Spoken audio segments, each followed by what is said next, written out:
Start the live on a good one. Yeah. Oh. You didn't do the 1, 2, 3 thing. I decided to change it. You're messing with me again. Good morning, afternoon, depending on where you are, I suppose. I'm going to sound a little gravelly, a little rundown. I have a head cold. And it never seems to end. There's always something. First thing I got to do, thank you, Gail. That's very sweet. It's nice to see something for the puppers. We got all kinds of people in here today. We are not connecting to Facebook today. For some unknown reason, we just can't get connected. It kept blocking us from it. So I did post the link to the YouTube channel on the Facebook page. So come and join us. You probably can't see this. So no. So I cannot be sick again. I don't feel too bad. It's just one eye, one side of my nose, and I sound like gravel Gertie, but that's about it. So really not. I can't win. It's just a head cold. Hi, Mace. She's got her head through the door. There's Kay Reynolds and Lori Skiffington. Hello, Janet Mills. Janet likes nutcrackers, from what I gather. I love nutcrackers, too. While we were living overseas, my daughter absolutely loved nutcrackers. She just thought they were so cool. And so we started collecting them. And we've added a nutcracker every Christmas to our collection.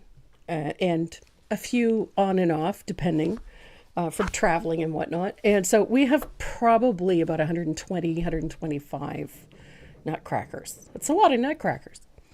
We have a really cool display at Christmas time. I use an old shaker hutch that I have, and we fill it up with nutcrackers from all over the place. We even have a Mexican nutcracker, believe it or not, wearing a sombrero and tequila. So we have oodles of nutcrackers, and we love them. They're so much fun. My nutcrackers don't look mean. Traditional German nutcrackers do look like they're rather annoyed, I have to say. So yeah, mine's a little happier. I make mine a little happier. This is the first in a series of 3. We have, this one is Snowflakes and Nutcrackers, then we have Gingerbread Nutcrackers, and then we have Stars and Nutcrackers. So we've got 3 of them. Nope. Linda Sufranco got her package last night. Oh, good. I'm glad. Was that a Just Cause? It was a Just Cause, and for her birthday, we had given her that tag with the flowers. So I had to make sure it all got packaged, and so I thought, I'll just package her up a Just Because at the same time. Last week, wasn't it? A couple of weeks ago, yeah. Okay, you got it. My late mother-in-law kept hers out all year round. We have cats. Otherwise, I keep them out all year round, but we would probably never find half of them by the time Christmas rolled around. Karen, I miss spending time with the Moreau household. Yeah. Nothing much has changed here, just so you know. Always entertaining. It's always entertaining. So we're going to be painting this fun little nutcracker. It's not a difficult one to paint. He is adorable, though. I have loved nutcrackers. So this one is really cute. But before we get started with that, I have a couple of people I have to say thank you to. I've received a couple of sympathy cards in the past week. My husband was quite touched. It was very, very sweet. So I wanted to give my thanks to Linnell Watchhorn. And also to Sandy Barton. Sandy, I got your card as well. Thank you so much. It was very sweet. Gets us right in the feels. We're a weepy bunch here. Well, I do enough weepy stuff for all of them, so it's all good. But I wanted to say thank you to you both. That was very sweet and much appreciated. And for giveaways this week, again, with the surprise package, I can't for the life of me remember what I put in them. I have to start packing them on Saturday morning so that I remember, because I don't. And then you don't remember what you put in them. Exactly, because I get busy the rest of the week. So, yeah, so lights are on, nobody's home. So we have three three goodie bags to give away, and of course they're going to be full of a variety of things. Usually some Tombow goodies, pens, maybe a Create bag. Like there's all kinds of fun stuff in there. What are you digging in? I just wondering if you've been giving away the dot stickers. Dot stickers, we still have a few. Yeah. Yep. And we still have a bunch of zombie bunny pins to send away, so we're going to be sending out those. And of course, then we have the Be Kind buttons, and we have a few buttons, and everybody gets one. So great fun. So Renee, I think, has to go and play with Maze because she's either torturing my husband or... I have to play with her so she is tired so I can trim her nails. Ah, yes. Take her out, run her ragged, and then you can trim her nails without a muzzle. Yes, without having to resort to the muzzle, yeah. Without a muzzle. She does not like having her feet touched. So she gets quite aggravated. So if I tire her out pretty good, it makes it easy. Makes it easier. Easier. Yeah, not necessarily easy, but definitely easier. So before we get started, I got to shout out to a few people. Cheryl-Lise Figa is a recent member of our membership club, our membership group. I wanted to say hello and thank you for joining us. And there's Judy Thacker. See, I knew there's a reason why I like this woman. What's this? There's a notification saying, like, unmute the microphone. The microphone's not muted. No. And I imagine Maze will tire Renee out. So, and Sherry and Fisher, hello. Thanks for joining us. And Iris Rorwick, she recently joined our membership as well. And Jackie Pettit, hello. Oh, my stars. Everybody's here. Brenda Hatfield and Marianne Cohen's. Good morning. Or afternoon. Or by holding her paw a lot. Yeah. No. No. Not if he wants to keep that hand. You could hold the paw and feed her cheese. That might work. Yeah, that does work. Yeah, but you have... Until the cheese stops. Until the cheese runs out, and you can't give her that much cheese. At home, you can help by holding her paw like, yeah. She's 70 pounds of attitude. And Lil Syke, oh my goodness, we have everybody here today. Carrie Anderson, hello. And Lisa Schultz from Stillwater, New York. I'm going to think that Stillwater must be in upstate New York. Then again, I don't know, so. Start with the cheese. Oh, I've... Yep. Oh, believe me, we've tried a number of things. Bacon, cheese, chew sticks. Second you start holding her paw, it doesn't matter what you have in your other hand. Yeah. Yeah, she just does not like the paw thing. Mine loves to have her paws held. Lucky. Linda Scorsone. I take Sammy to the vet for trimming. Let them be the bad guy. I try not to do that. Our vet's been traumatized enough. Oh, goodness. All right, you guys, if you are ready to get started on our Snowflakes and Nutcrackers piece, so am I. Oh, goodness. I love anything Christmassy. And Nutcrackers just scream Christmas to me. Renee's going to adjust cameras here. There you go. Oh, goody. So, yay. So, we're working at, this is a 12 by 4. I know the website says 4.5, but this is a 12 by 4 tag. When you get the kit, it's going to come with a package of snowflakes and one of those little mini stands that goes on the back of it so that you can stand it up. I really like the idea of these because they can stand up in a row. When you've got all three of them done, you can stand them all up in a row, or you can have them in various places throughout. So it makes for a nice little decoration. It's not overly complex, but I really like the color palette in this. It's traditional without being really, red and green. So, which was my goal. I did not want this to have that really traditional red and green. I wanted to go outside of that just a little bit. I really liked the idea of using the sleeves and the legs to create a little bit of pattern and a little bit of interest. And so I thought it was perfect to have the peppermint sticks create the legs. Nutcrackers are scary. Mine aren't scary. Mine are happy. I think it's the mouth. I think it's the mouth that does it, and that stern look they always have. Ooh, wouldn't that be pretty? That's a good idea. Do a fourth. Okay, so I've got snowflakes, I have gingers, I have stars. What would be the fourth one? Holly? We could do that. I mean, there's so many ideas that you could use to do these. So, but super fun to do this one. And so let's get started on our tag. This one is so simple. I've already got my line drawings. Am I going to get more kit? We have kits ordered. Don't worry.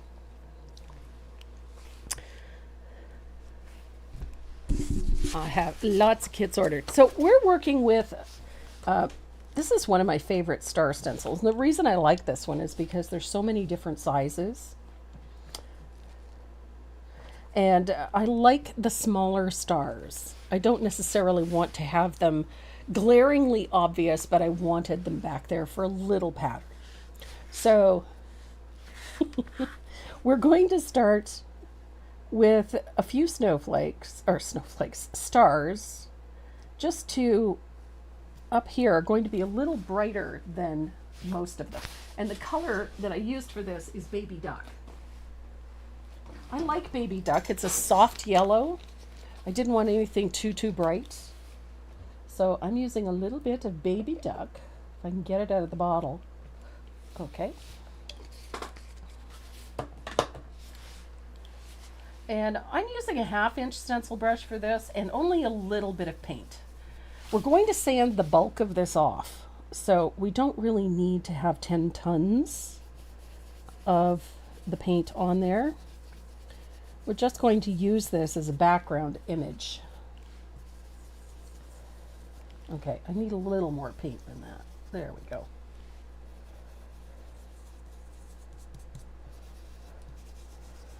And I have a little trick. I'm going to shade our stars at the same time. And I'm going to use a little bit of orange flame and then a smaller stencil brush before I move the stencil. I'm going to put a little orange on one side of the star, just like that.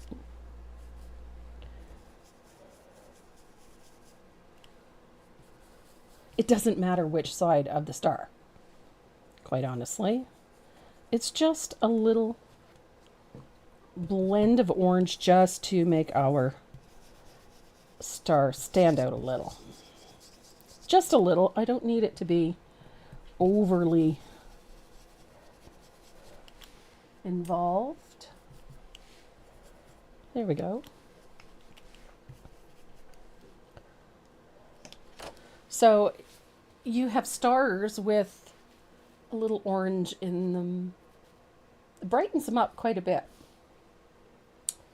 And then I'm going to dry that real quick, and then I'm going to repeat that in various places throughout,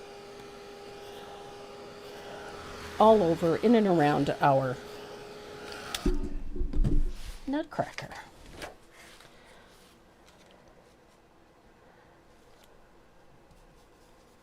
This is such a simple way to develop a background so that it suits our little Nutcracker here. And then doing that little extra with the yellow just softens that blend. This is just such an easy way to get those shades in. And you can be selective about where you place these. Oops, I moved it.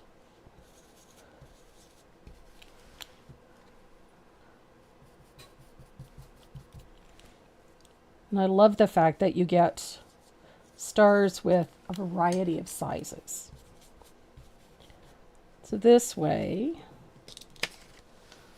ta-da!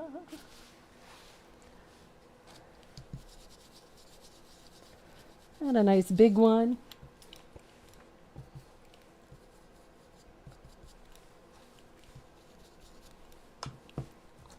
Et voila. So you can continue this as you go.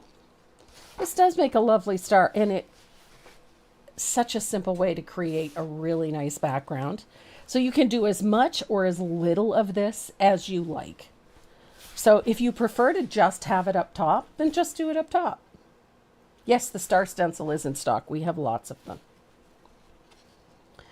And the other thing I like is this. So I can pick and choose some bigger ones, some smaller ones, just like that. They can go on the surface, off the surface. You don't have to overthink this by any means. The other colored they'll be in separate patterns, yes.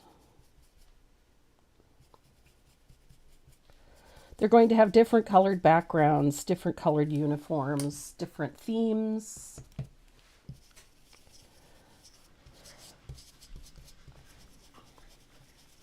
And the pattern for next week's Nutcracker will be up on the website shortly. I'm going to put another star over here.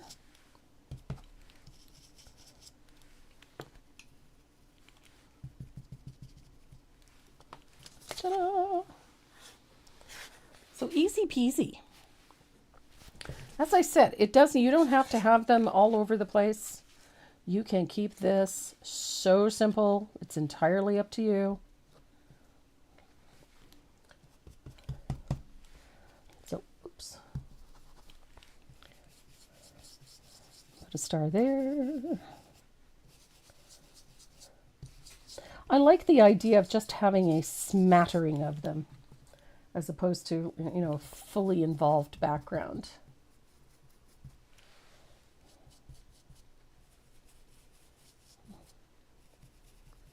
This is just such a fun way to do this. So now we've got lovely little nutcrackers.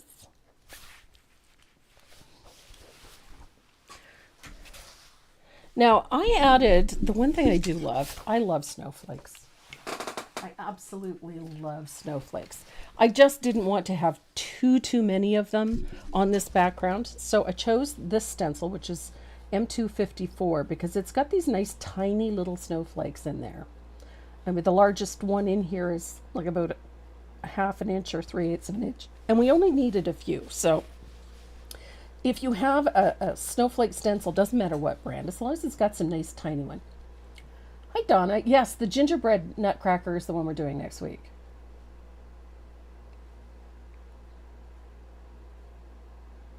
Oh, Sue, I would love that. I love nutcrackers.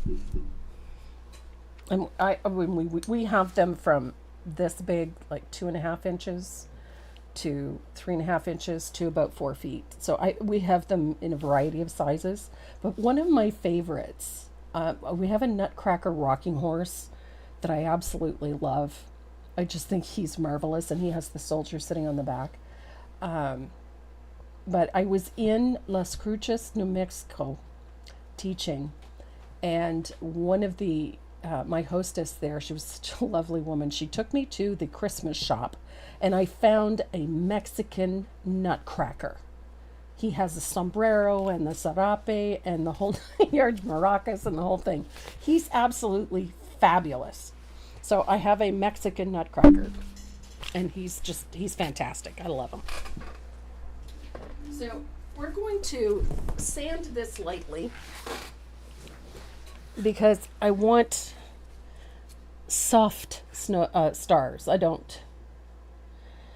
Bonnie, no, we could not get connected to Facebook today. For some unknown reason, we just could not. So I'm using my sanding sponge, my favorite little sanders, to very lightly distress my stars. I'm just working around my Nutcracker. You would work on the whole background, but Eileen Miller, you're not on my website? We're not on Facebook today. We're only on YouTube today because of a problem with connectivity and Facebook. So there we go. I'm just lightly sanding these. I just want to soften them so they're not really in your face, if you know what I mean. This is why I love these little sanders, because I can sand this way without doing a lot of damage. Look at that. Okay, so I've got my snowflakes sanded, or snowflakes, my stars. Bunny ears. So I'm going to take a piece of shop towel, a little bit of water, and I'm going to wipe off the dust. And try not to erase my line drawings, because I'm gifted that way. There we are. Et voila. So I'm going to dry this really well. And then we're going to take a little bit of Prussian blue. I love Prussian blue. It's a great color for this. Here we are.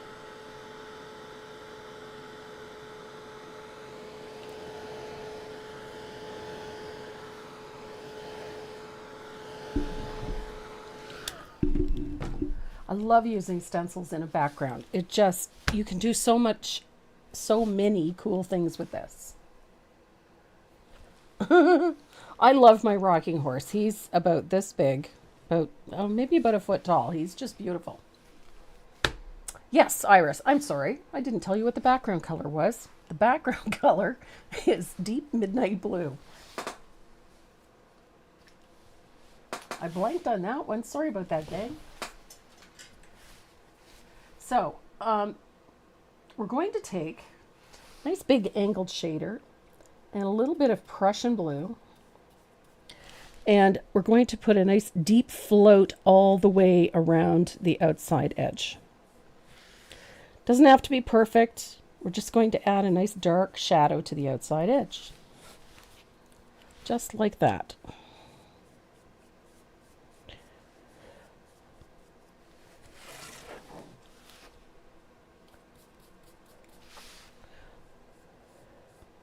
I love what that little float of blue does to some of those stars. Just mutes them a little. Even though it's a very dark blue, it is transparent, so it does lovely things. Look at that. So there we go. We've got that nice dark float around the outside edge. 1, 2. Here we are.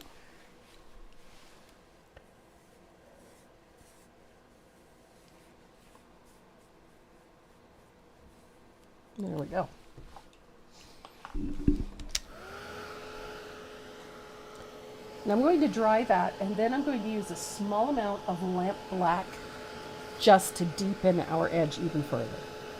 But just a small amount. We don't need a ton of it on here. Facebook was really giving us the gear, so we decided just to stream to YouTube today until we can figure out what the issue is. But it simply would not allow us to multi-stream.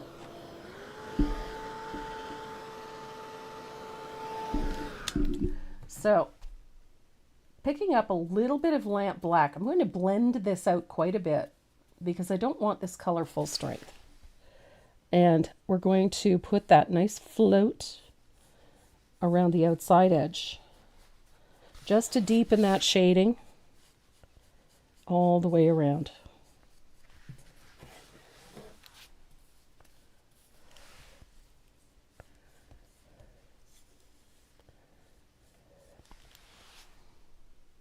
I know when I was living in Germany, it was an annual event for us to take off and go to the Christmas markets. There's so many of them, and there's some really great ones.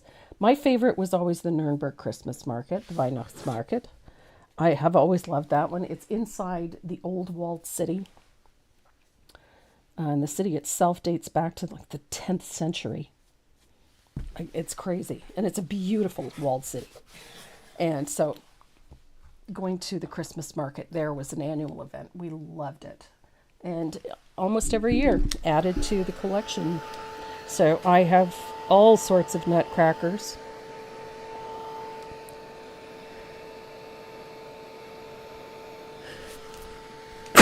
Pardon me. I'm so sorry.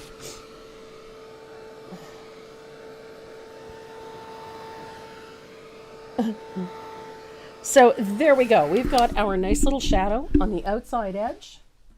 So now I'm going to tone it to get that warmth. You see, we're still a little on the cool side, so I need a little warmth. So we're going to take our brush and thin out a little bit of asphaltum.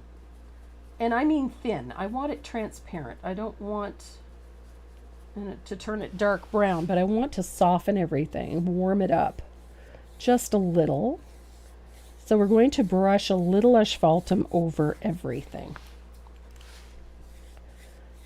I love asphaltum. It tones all sorts of things. And it just creates a nice warm look to a blue that could get very cold looking if you didn't do this.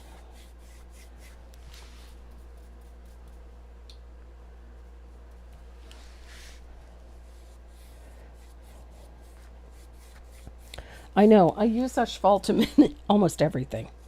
It's rare that I don't. Asphaltum is, for me, a great toning color. I use it like a lot of people will use Payne's Gray or Burnt Umber. I use asphaltum in that way. For me, it's a toner. I like that it takes the coldness out of a few things, warms things up a little bit, but it doesn't bury everything, which to me is important. I'm just using water for this. You can use a little bit of glazing medium. You know, the Joe Sonias that I use on a regular basis, but today it was just water because I can't find my jar of Joe Sonias. It's hiding behind something. Here we go. And that is your background. So it looks a little muted and a little stark at this point. But when we spatter it towards the end with all of that soft white, it's going to give us a nice aged look that's not garish at all. So it'll be a fun looking one. Hi, Corinna. Glad to have you with us. I see you got your goodies, finally. I can't believe it took that long. I could have walked it there faster.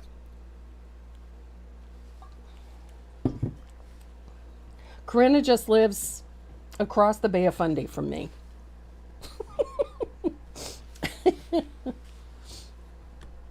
My kitchen is almost done. My husband still has a little bit of work to do at the back, but it's coming along quite nicely.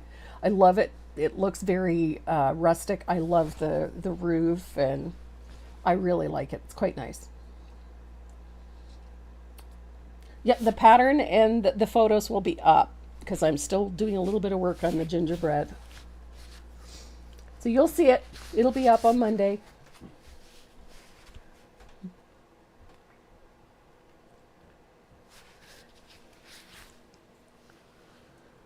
So we're going to be focusing on gingerbreads for the next little bit, or on nutcrackers.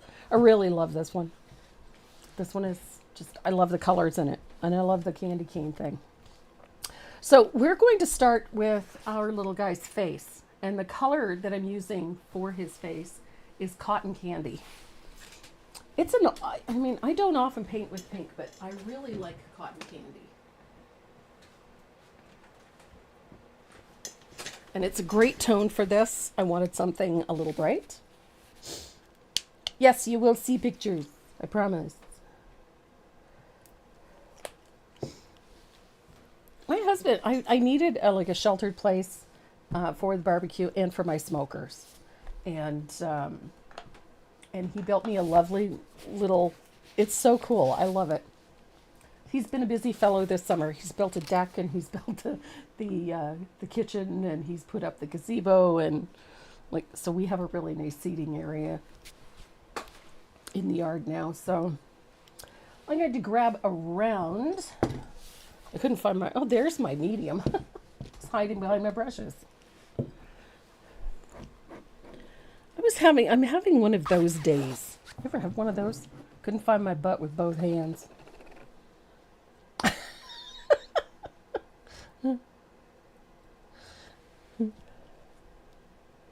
I'm just baffled that, I mean, I've sent things to Linda Safranco and she's gotten them in 3 days. And I send stuff the same time to go to either Sheila or to Corinna in Kentville. And it takes a week. And I could have walked to Kentville in that time. It blows my mind. So I'm using cotton candy. Such a great color. Oh yes, I will post some pictures when he's done because he's done doing such a nice job on everything. He's very talented that way. My hubby.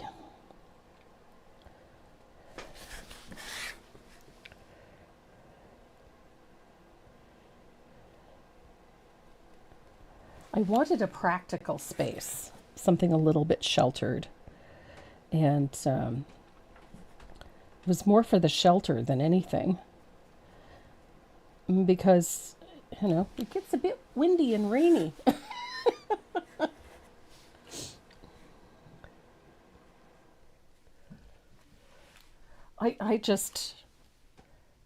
I'm a gobsmacked. I can send stuff to, like I said, I can send stuff to Louisiana, to Linda, and it'll be there, you know, in 3, 4, or 5 days. And send the same parcel to Corinna or to Sheila, and it'll take a week or more to get there. And they're literally, you know, I could take the ferry and be at Sheila's place in pretty quick time. So while I have that cotton candy out, I'm also going to do the hands. Oh, Kathy, my husband is a treasure. He's very talented. He's built most of our bedroom furniture. Bedside tables and dressers, and he's built my daughter's dressers. My entryway table. I wanted something with big drawers and big handles, and he built that for me. He's talented.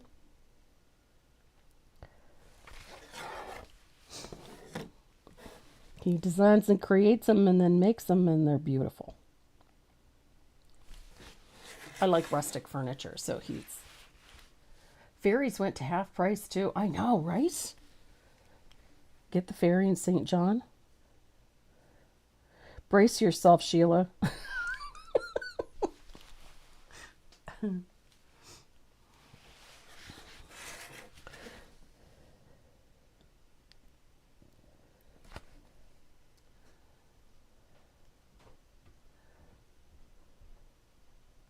So there we go. We've got cotton candy. I'm just going to quickly put a second coat on here. It's a little wanting. I don't often use the second coat of anything, but over this dark blue. I probably should have put white down first.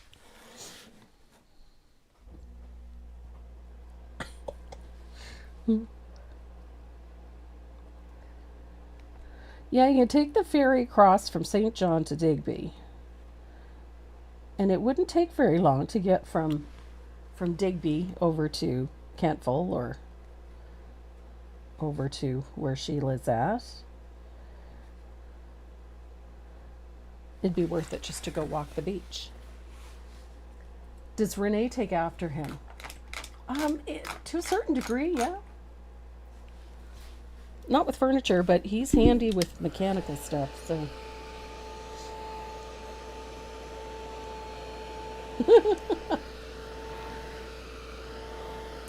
Oh, Elizabeth, it's hot in Buffalo, is it?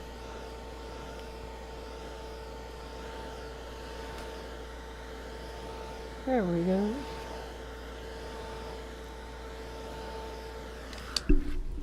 So we've got a face. Now, the face on this little guy is actually very straightforward. I'm going to grab, I've got a new brush I wanted to show you guys. These brushes have been around for a very long time, and they're workhorses. Sheila absolutely feels the same way. Hug the stuffing out of you. These are Eye of the Tiger. I'm going to bring this up a little closer. This is Series 620. This is a Dynasty brush. This one has this is a white metal ferrule. This is the important part of this brush. This has one of the, oh my God. How the heck did I manage that? Good gravy. Well, that's going to get, hello. Janet, thank you. I don't know how I got that on me. Well, that's weird. So, I'm going to show you how I get that off.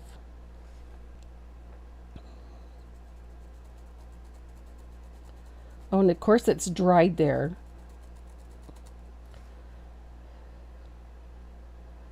So I'm using just the tips of the bristles and just gently scrubbing to take that off. There we go. A little bit anyway.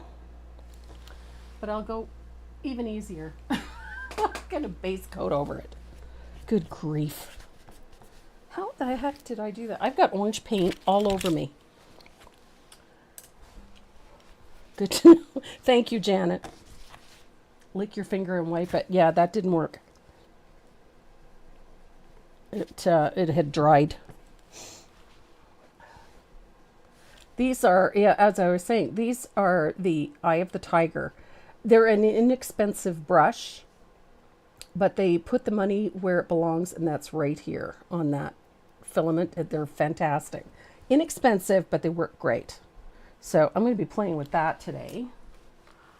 I also got myself some new riggers. So I guess mine have really gotten... A little hand sanitizer will take it off. Unfortunately, it'll also take off everything else that's on there. So I'll touch that up a little later on. So for this face, we're going to use a little bit of asphaltum for the shading, but we're also going to use a little bit of a country red. I love country red. It's one of my favorites. Now I have to find my little Doom blender. Here we are. This is a Dome blender. And I'm going to pick up a little bit of country red on my blender. And we're going to give our face a nice rosy cheek on either side, right here.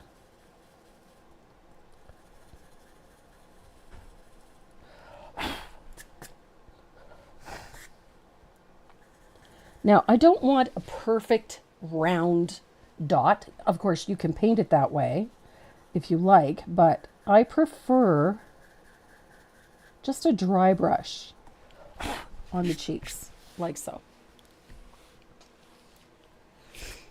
And it makes creating this face a whole lot easier. So I'm going to grab my chalk pencil. And I'm going to just quickly draw in our nose. Just so that I have the shape.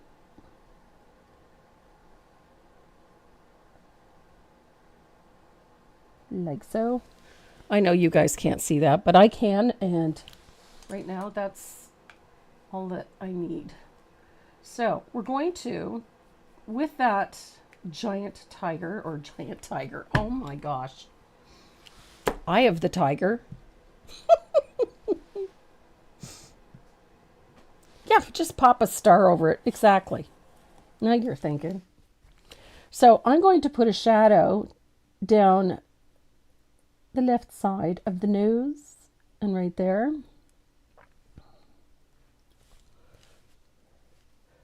And I'm going to put a shadow across the top of the mouth.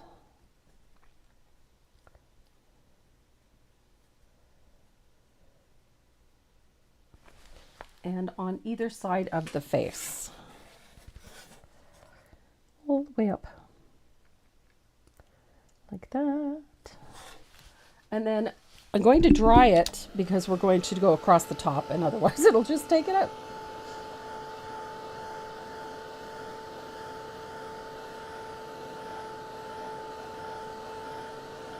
Hi, Dawn. Haven't seen you in a while.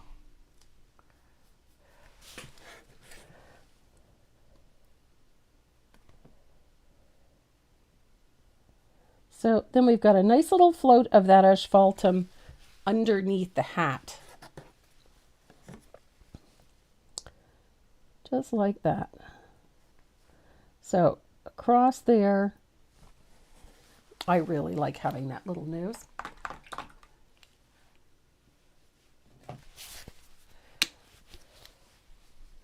Now we need a little bit of warm white, and I'm going to put a float of warm white down the other side of that nose right there. Got the shadow on the other side. So now we've got a nose. Just that little shadow and that highlight, instant nose. Oh my goodness, Dawn, you've got your hands full. Being a caregiver is a lot of work. It's very, very, very stressful and it's hard work. It doesn't leave a whole lot of time for yourself. So I'm going to use a number 2 rigger and I'm going to stroke in an eyebrow. It's just a simple comma stroke. And of course it doesn't want to work for me today. There we go. One eyebrow.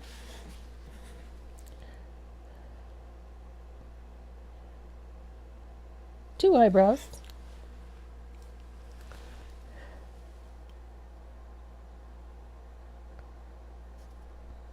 And now, of course, if you've got the line drawing on, you can follow that. I'm just having to freehand it in.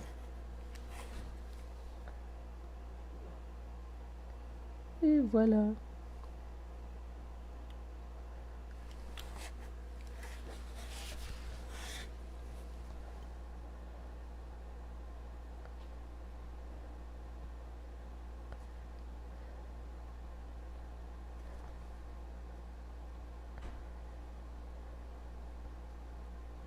I love this. The simpler this is, the better. And this is just your base coat, so. And I think I got a defective rigger. Oh, did I ever? Grab another one then. A little bit of luck. It'll be the one that will work. There we go. That's better. My rigger was whoopsied. Love it. So I'm going to dry that real quick and then we're going to put the eyeballs in.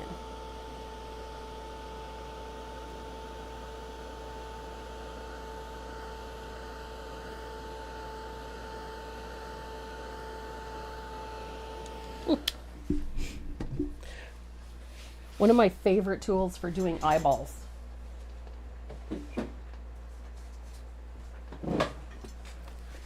especially on something like this, when you want to keep the eyeballs consistent. I love using, something like this. I just need to find the right size. And I use my chalk pencil to put a circle in, and I'll do the same thing on the other side of the nose.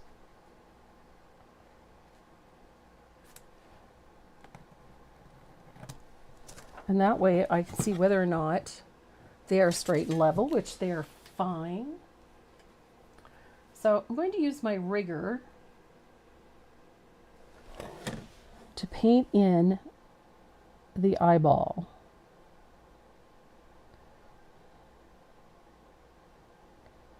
So we want to keep these nice and round.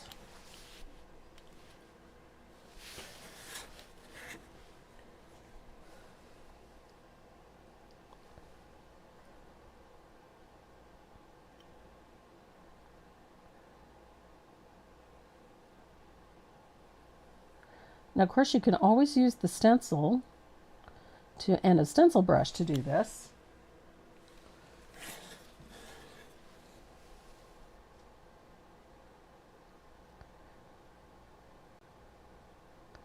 I love nice round eyeballs.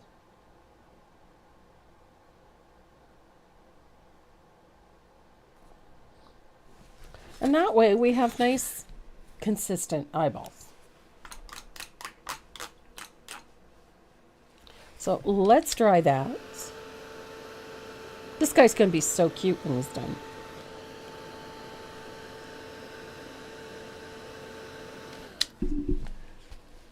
Now, two things. You can use a liner brush to do the lid line on this, or you can use a black gel pen. Either one will work just fine.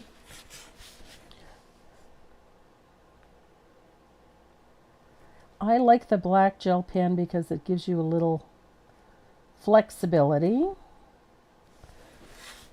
He's already looking friendlier.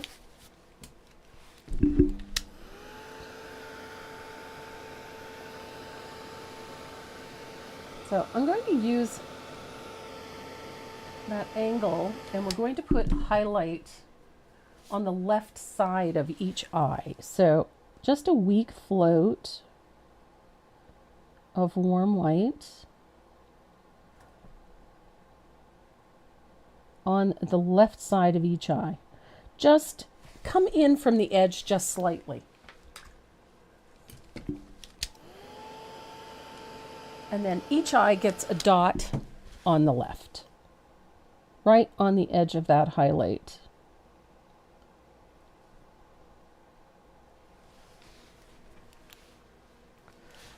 And we can put a nice little stroke on the nose for highlight.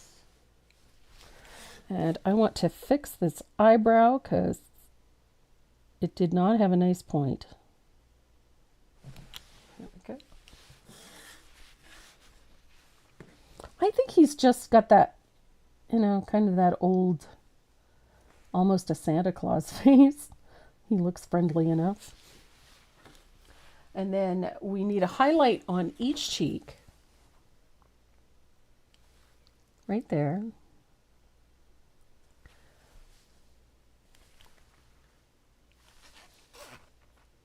He's looking much friendlier. And then we're going to paint his teeth.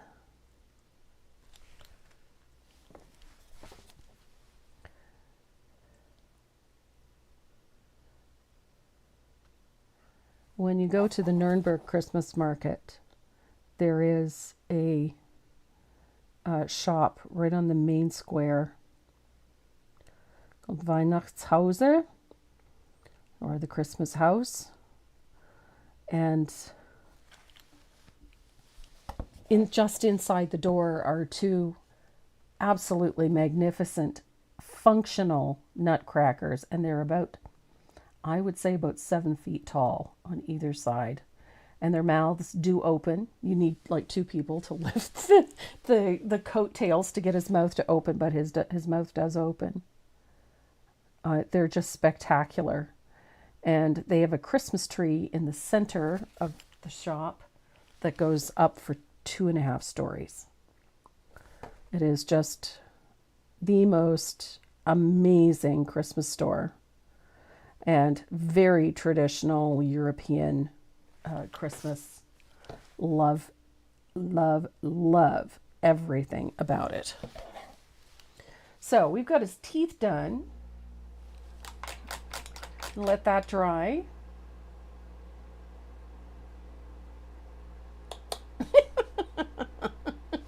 Oh, you could easily fit a head in the mouth. They're huge.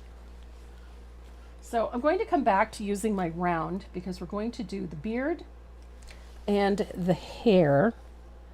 And this part is actually really simple. I'm going to cut as close and as tightly to the face as I can so that I have a nice clean finish. Yeah. And I'm going to paint by pulling the hair from that edge out. I don't want it solid. I want it to kind of have that feathery edge, if that makes any sense. Just like that. And then we're going to do the same thing on the other side.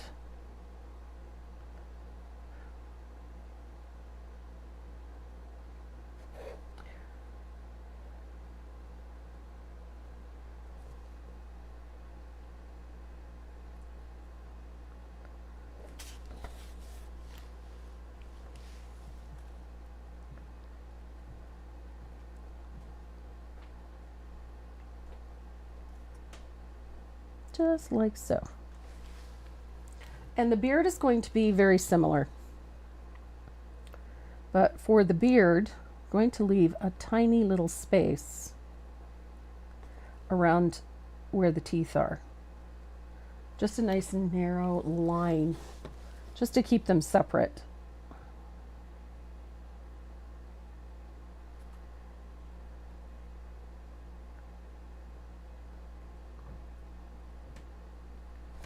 There we go.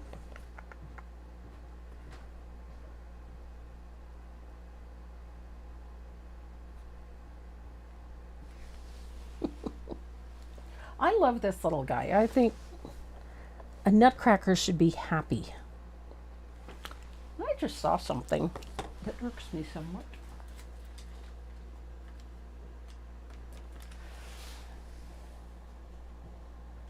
Missed a spot there.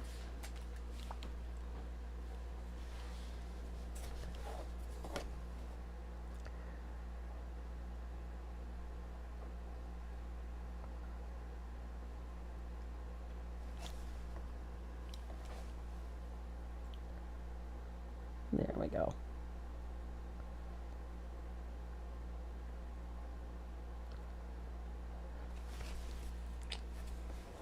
So it doesn't have to be fully opaque because we're going to be putting more color on top of this. So I wouldn't worry too much. But it's more the texture we're concerned with. There we go. Look at that face.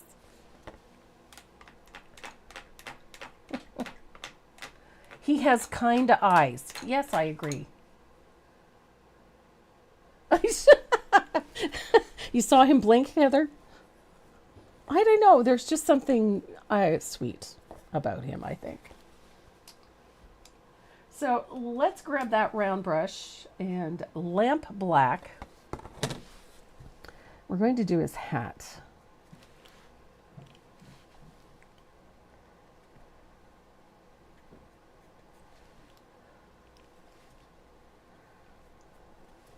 I love a good Nutcracker.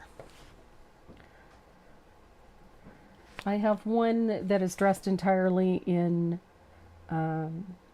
buffalo plaid, carries an axe, that I really love. I have a chef. I have a chimney sweep. It's good luck, considered good luck to have a chimney sweep. So I have a chimney sweep.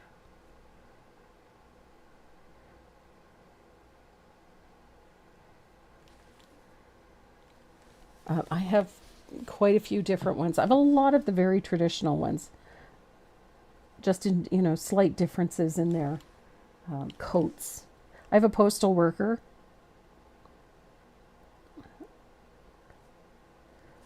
In Germany, at one time, the postal workers wore a uniform just much like the police did, and it was considered a very honorable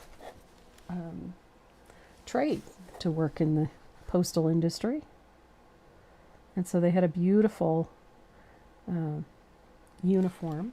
It was dark green, and it had a gold horn attached, and they would announce when mail was being delivered. And so I have a postal employee, a postal delivery fellow. So there's our black. We're going to use a little bit of either Sunny Day. I like Sunny Day. You can use lemon yellow. You just need a fairly bright yellow. Nothing, but it needs to be more opaque, obviously. So I'm going to use a little bit of Sunny Day. You can use Baby Duck. Let's use Baby Duck. Probably should anyway. So our Baby Duck, I'm going to thin this out a little bit. And we're going to paint the trim on his hat. And it's 2 bars of that yellow parallel to each other.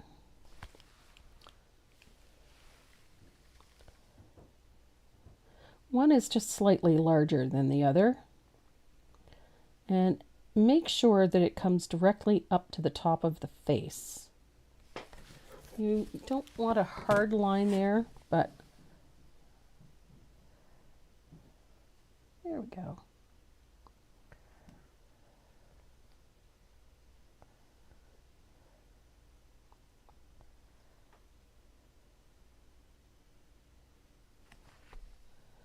Yeah, I have a chef. I also have a baker.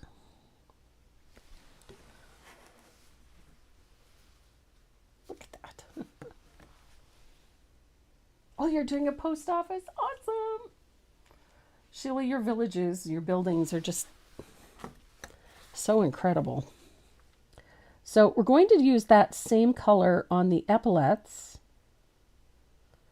In case you're wondering what the epaulettes are the things that are at the shoulder here. So at the top of the shoulder and at the collar.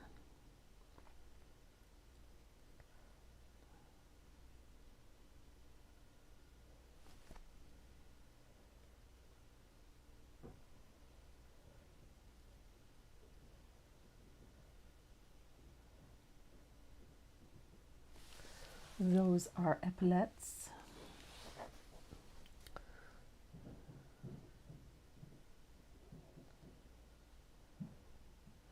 Being a military wife, I have pressed more than my fair share of epaulettes.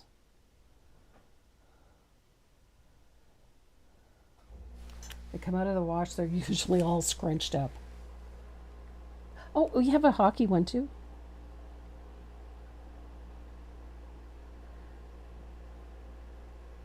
I also have a witch. I love my witch. I think she's awesome. Not exactly a traditional German nutcracker, but did I use one of my nutcrackers? Not really. My nutcrackers are all put away for the season, so I don't really see them, but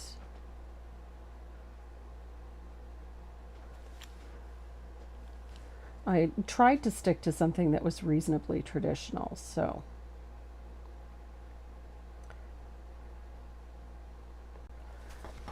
So we're going to paint in those tassels that are on the epaulettes right here. I'm trying to use, vertical stripes for this. They can get wide, it's okay.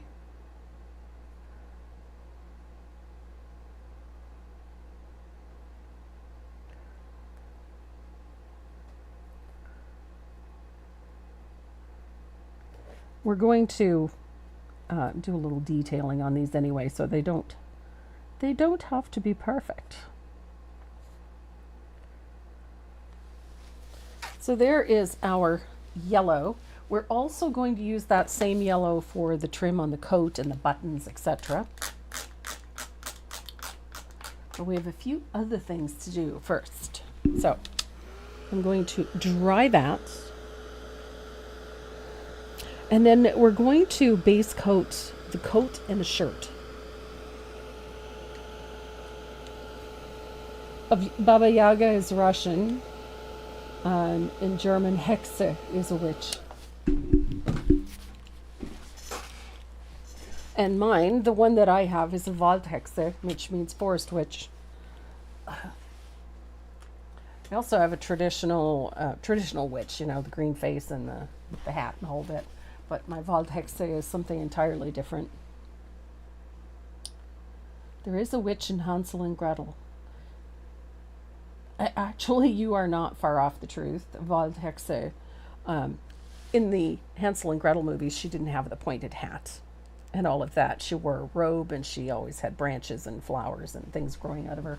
And that was the more traditional Waldhexe, or the forest witch.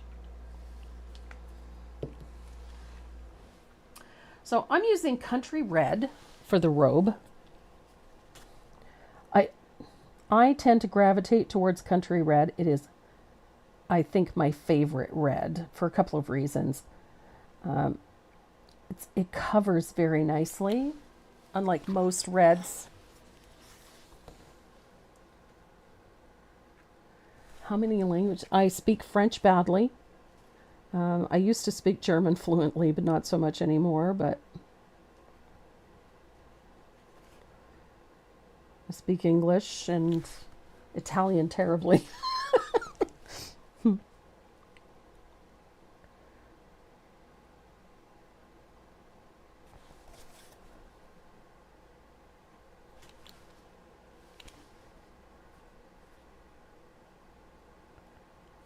There we go. I love this red. Look how pretty this is. This red works so nicely with this blue, works so nicely with that yellow. It's just a great color for this.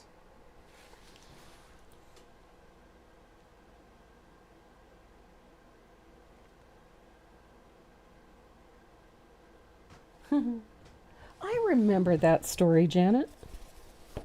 Vaguely.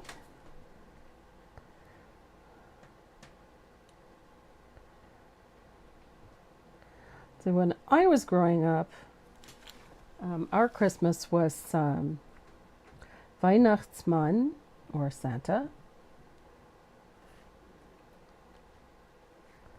Weihnachtsmann and Schwarzer Peter.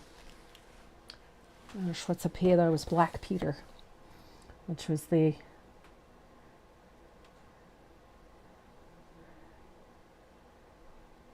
Santa's or Father Christmas's helper.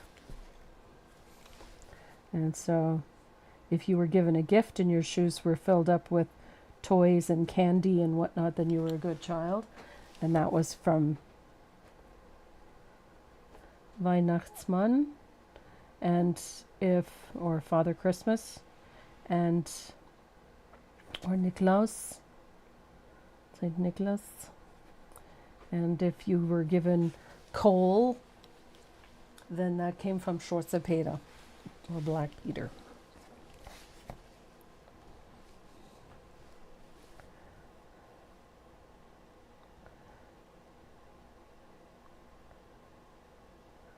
And I remember my very first Christmas in Germany. We lived at the top of a German farmhouse, and the older woman that owned the home, her and her husband, who lovingly became Oma and Opa for us after, a couple of years living there.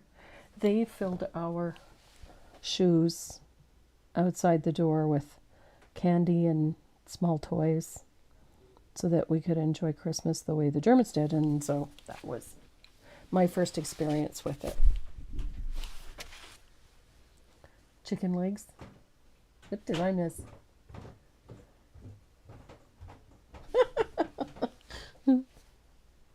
Crazy peoples. Crazy peoples? Did you tire out the dog? Yeah. Did you get her nails cut? Yeah. Yeah. Do you still have all your digits? I have all my digits, but she pulled it the wrong time and I nicked it quick. Oh, so now she's been out of shape? She's not too bad. No. She let me finish trimming the nails. Oh, okay. It needed to be done, though. Yeah. So, we were just discussing various Christmas traditions, like getting your shoes filled at Christmas time and getting cold from Schwarzepeda. I'm late blaming Facebook. Or you're late blaming Facebook, or you're late because.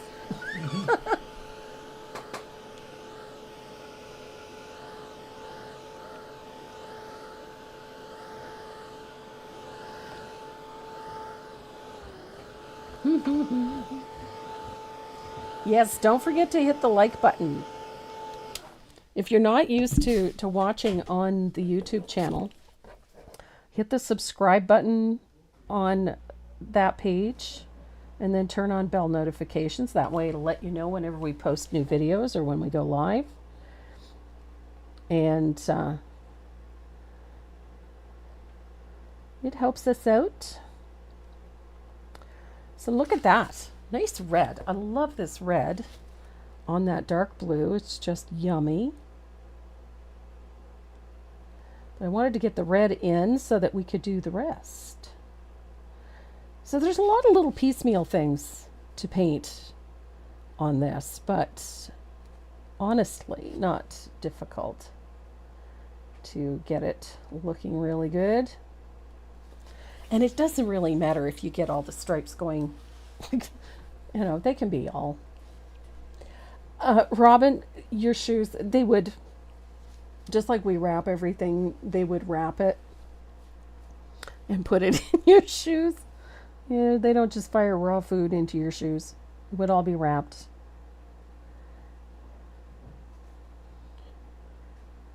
And what I always loved was the tradition that the only time the tree was lighted, because they still traditionally use candles on their tree for their home. Some people use, electric lights, but most people still use traditional candles. And the reason for that is the candles are only good grief, are only lit on the Sundays. So the tree would be lit on each Sunday during the holiday over that time. So, it's like having your calendar.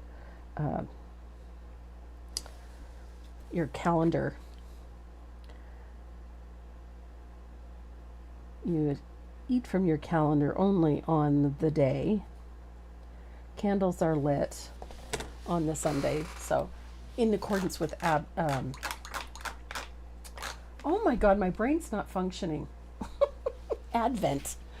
So, yes. So each Sunday of Advent is the time that those things would be lit.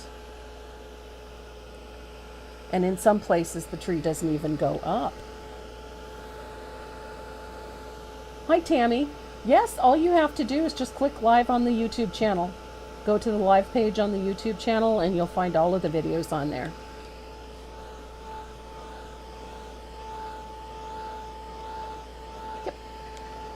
Advent. Thank you, Judy.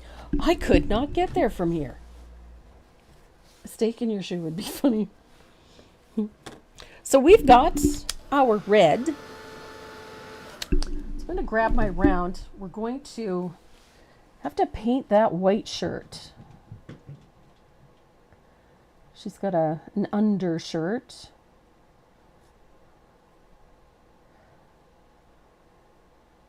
Or a surcoat, I guess.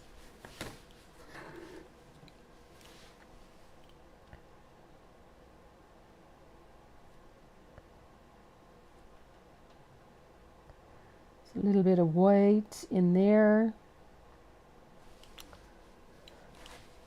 And then the white on the coat in here. I love this. This is just, I like this kind of piece.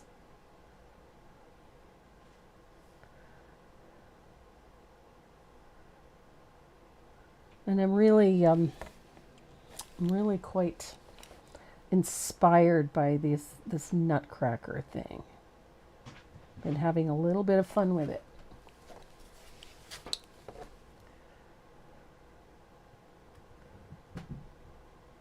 Yeah.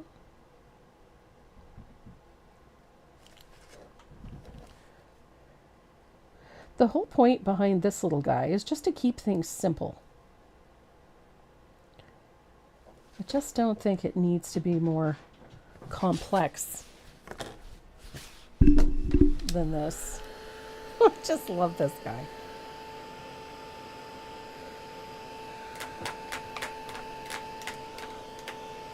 So our next step is to put in all of those white stripes.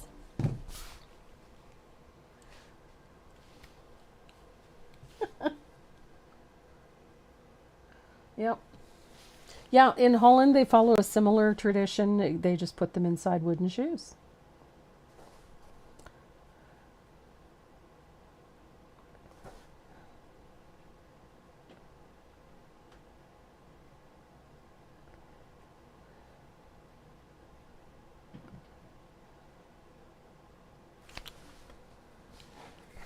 So we're going to paint all of those alternating stripes with warm white.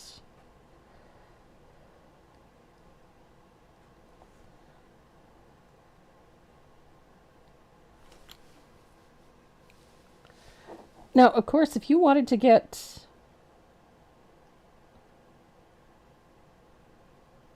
a little dynamic with this, you could use any color palette you wanted. You could do pink and lime green. If you want to do something tropical, you could do whatever you want. That's one of the coolest things about this, is that there aren't any real rules to how you decide to paint this. So if you decided that red and white isn't for you, and you wanted to do something completely different, go for it. I wholeheartedly encourage you to do that. You never know what you'll come up with. I would love to see, lime green and turquoise, I think would be cool. But you could have so much fun creating something completely original with a totally out there color palette.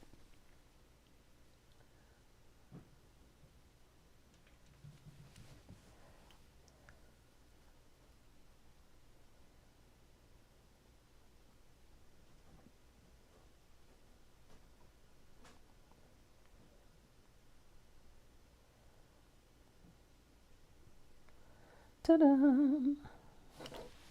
This little guy's gonna be fun.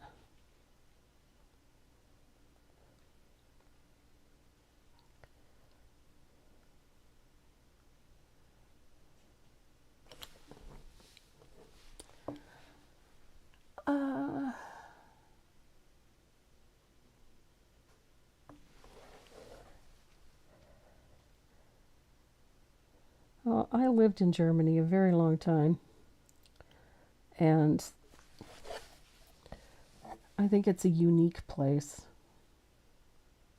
I think it all depends on where you go. If you go to some of the larger cities, it's going to feel like, like any larger city. But I always found Germany was that lovely balance of the old and the modern, and I think if there's a country that manages to get that balance, it's Germany. Same with Italy. Italy was another country that I always felt that seemed to find that a comfortable balance between, the more modern and the older way of doing things. And I just, it made for such a lovely place to be.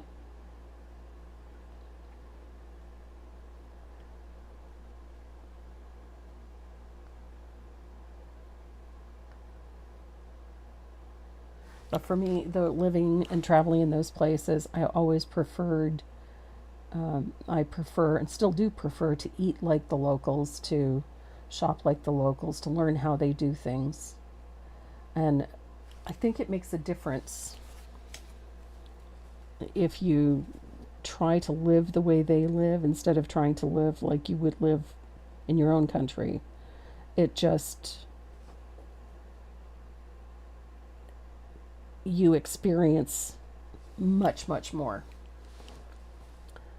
And I think that that's part of the reason we go to these countries, is to experience it. So eating like they do, living like they do, I think is a good idea. Then you get to really experience it. So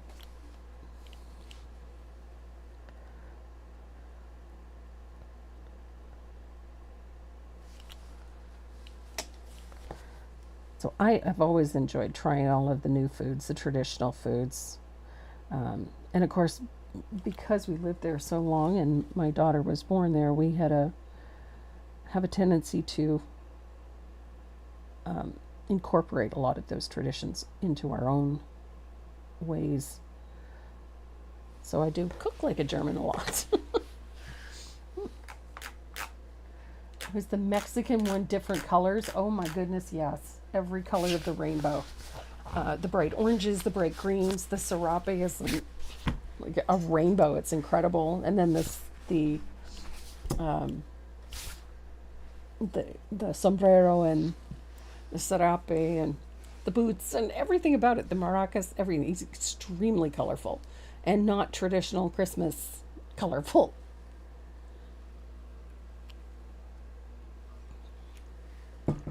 Oh, that's one place I haven't been, is Norway.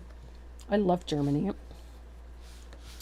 So we're going to come in and do all of that trim with that yellow now. I love this part because to me this becomes a uniform with all of this trim in. Look at that.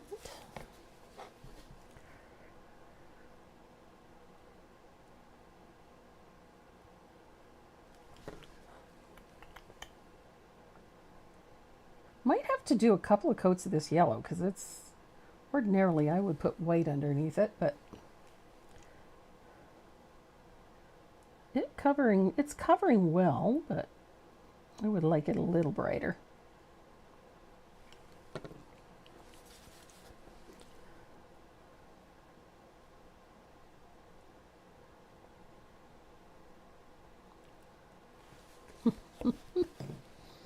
And we're almost there. You'd be surprised at how quickly this will go once we have all of these colors in place.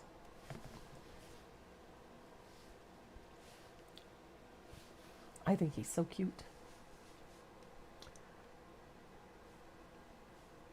Judy, where are you going in France?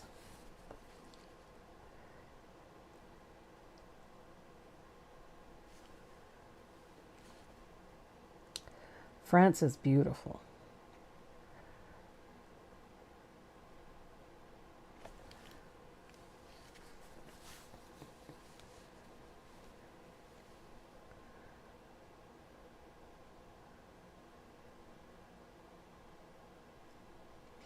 Yep, Karen and I and her husband, my husband, and all of our kids, we almost every other weekend we would take off for someplace, whether it was to a zoo in Switzerland or we go to Frankfurt, or we were always traveling together.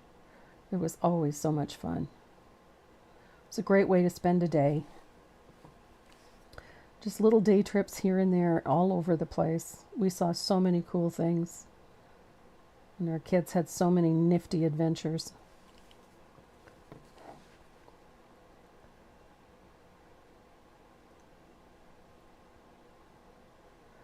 I remember when we returned to Canada the first time, my son, we were at a local park, and Renee was playing with a group of kids. And like kids, they get talking because he wasn't from there. So, they were talking to him, and the mother had overheard the conversation, and she came over to let us know that, like, oh, he has such great stories. Like, he's telling tales. And I said, well, what do you mean? She said, well, he's telling the kids like what it was like to be in Spain and what it was like to go only. Oh, yeah, well, he has been to all those places. So, yeah, she thought he was telling tales, but he was actually describing things he'd already seen. So,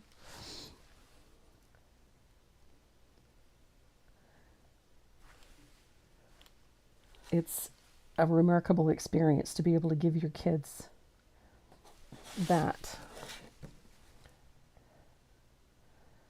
ability. So Renee is very much like me in that respect. He likes to eat like a local. He has to try all of the things.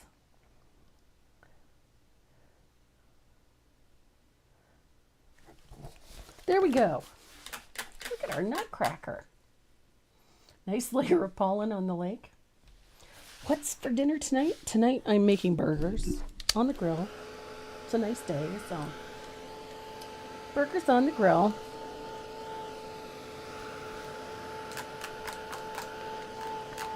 So we only have one thing left to base coat. That's those boots and the cuffs. So I'm going to base coat the boots, just using a little bit of lamp black. Now the boots are pretty straightforward because they're only going to get a simple, like a dry brushed highlight. We don't need to do 10 tons of things for the boots. They do have a little bit of shading that goes on for these, but it's above the boot that happens. And once we have all this black in place, I love his face, we'll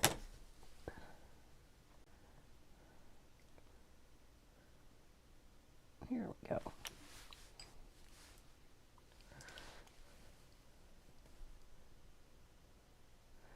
Because from this point, he picks up pretty quickly.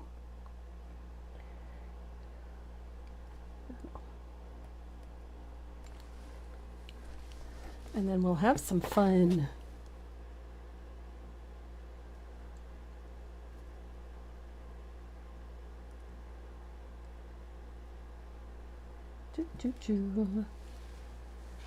Oh, baked cod, broccoli, and rice. Yummy. Well, I covered that boo-boo. I haven't covered this boo-boo, but I'll get to it.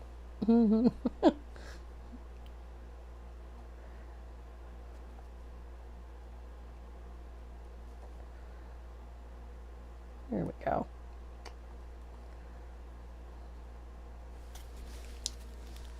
So we just have the cuff on his, chicken enchiladas. Grilled lamb pork chops. Oh, or loin chops. Yummy. Stuffed peppers. Yum. I did stuffed peppers last week.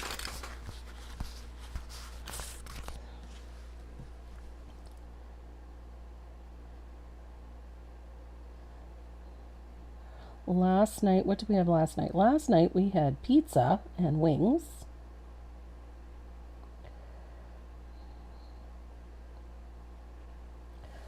And, oh, I love lamb chops. I am a fan.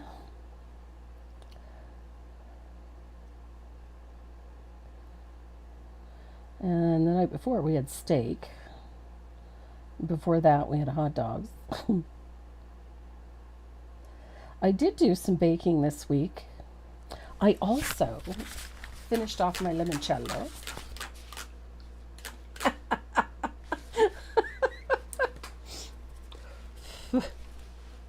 So I bottled my limoncello the other day, which was very good. And then I realized I'm almost out of lemon juice, so I bought another 8 pounds of lemons. So, bacon, lettuce, and tomato sandwich. Oh my goodness, that'd be so good.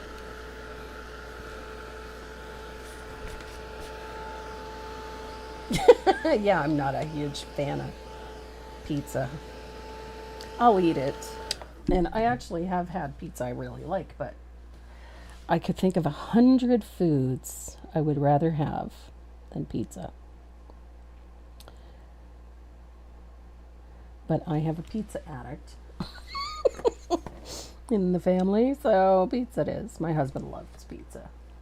And Friday is usually pizza night. It's also game night, so we don't usually do anything too fancy on Friday. It's family game night, so we usually play cards and whatnot. So we don't want a big fancy meal. We just want to, nachos. Pizza. Okay, I got one sleeve here that I'm not happy with. I need to fix. Because that's better. It was crooked. I really don't like it when things are crooked. There we go. Okay, look at that.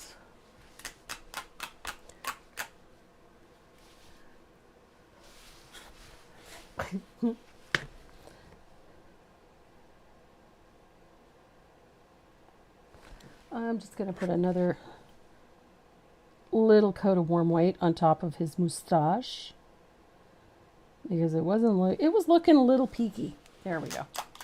Much better. Okay. It's not perfect, but it was just when it's crooked, something vertical is crooked, it drives me bananas. It's like seeing a picture hanging on the wall that's crooked. That drives me nuts. I'm that friend that will go around and straighten the pictures in your house because I can't stand it. It would drive me bananas. It will literally distract me from a conversation. There we go. So, now we're going to have some fun. Uh-oh. Lucy's one of those women that has a kitchen because it came with the house. Let's see, what did I do this week? Well, this morning I got up and I diced 4 pounds of peppers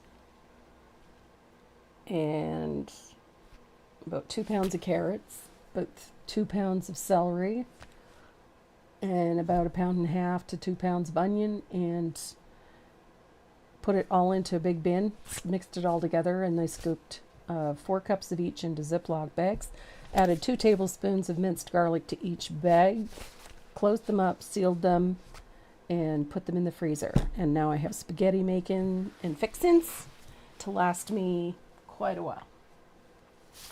So I'm going to turn my palette sideways here, and I'm going to move this a little closer so you can see what I'm doing. There we go. I'm going to use a little bit of Joe Sonia's, and we're going to start with a little bit of Prussian blue. This is our shading color for our coat, and that shadow with the Prussian blue goes down the left side and across the top of the belt. Just like that.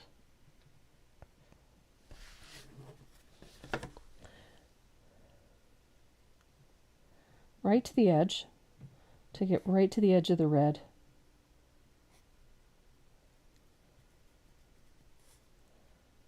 Got a little. So we've got a nice little shadow on either side.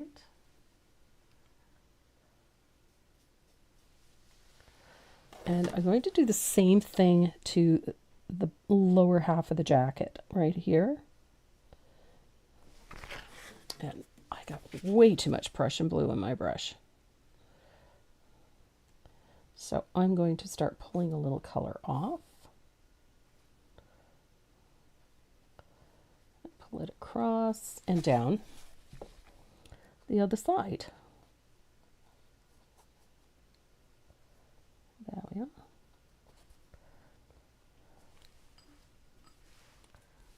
I hate it when I mess that up. There we go.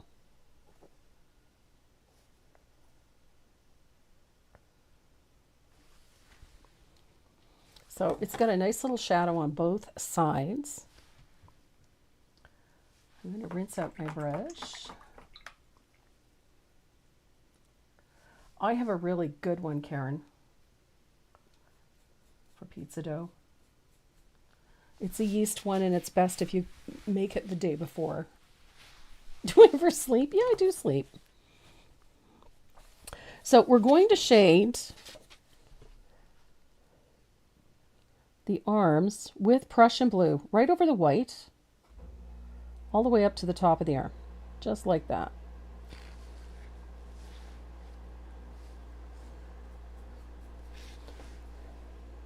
From the cuff line all the way up. I haven't got enough glaze. I hate it when I run out of liquid. All the way up the arm. Like that. We're going to do the same thing to the legs. And that's with that Prussian blue.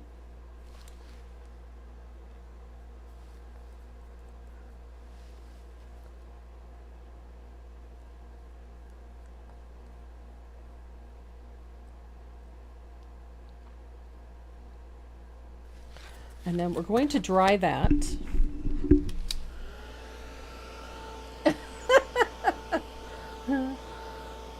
Yes, absolutely. I'll put it up in the recipe section on the website.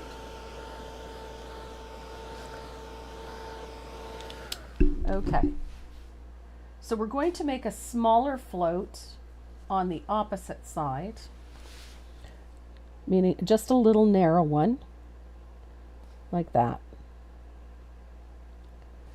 Opposite side. So it's a narrower float. It's not going to be as wide. It's a nice narrow float on the opposite side. Like so.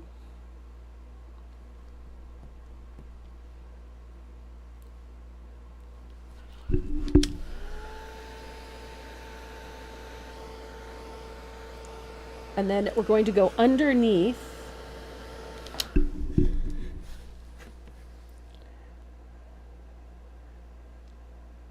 the epaulettes,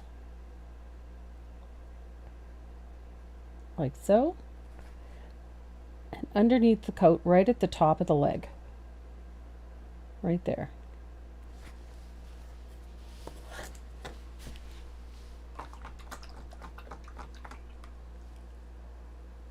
Oh, those blueberry scones. Yeah, they are good.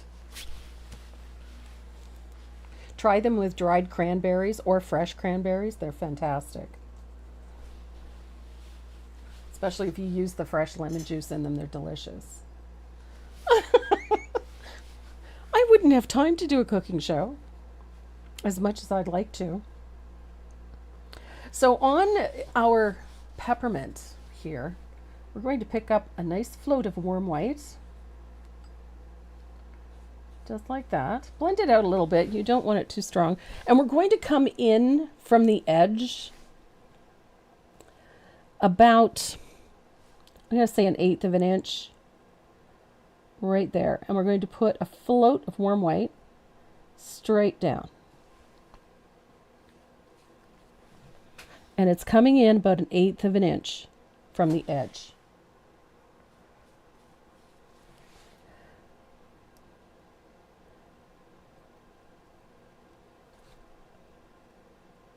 There we go. And we're going to do the same thing to the legs. 1/8 of an inch. Whoops, a little too much white. 1/8 of an inch.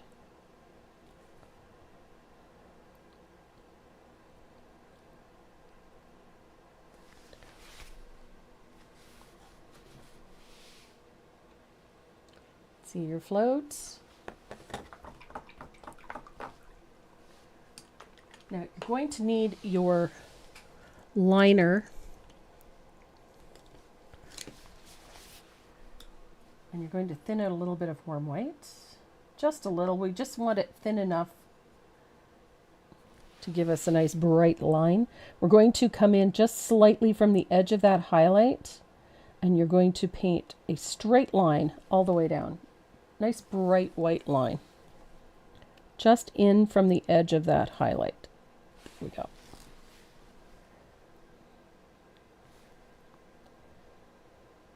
we go. So that's what gives our peppermint that sort of slick, polished look.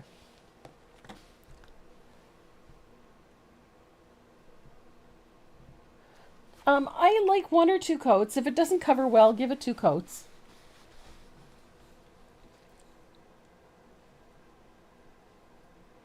Oh, scones with ginger are delicious. I make orange cranberry scones. I also make lemon cranberry scones, either one.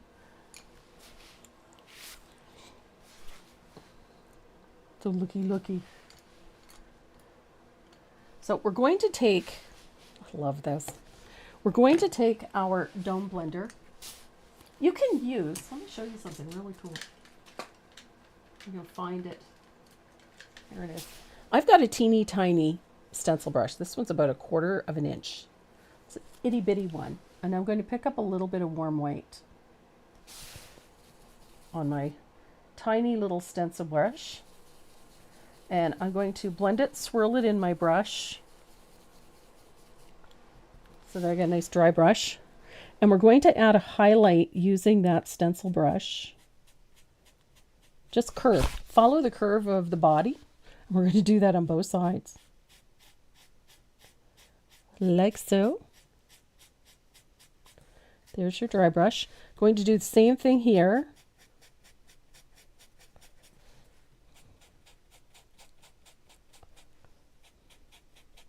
I love using this little stencil brush for a couple of reasons. It gives you a really nice soft dry brush. And we're going to use that down the shins of our boots. Oops. I goofed it. Put the highlight in the wrong spot. There we go. Right there.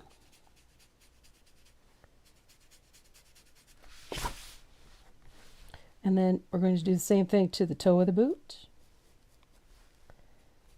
Nice little dry brush highlight, just like that.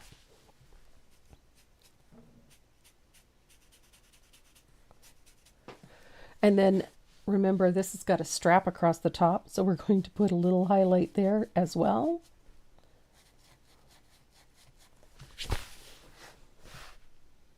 Et voila.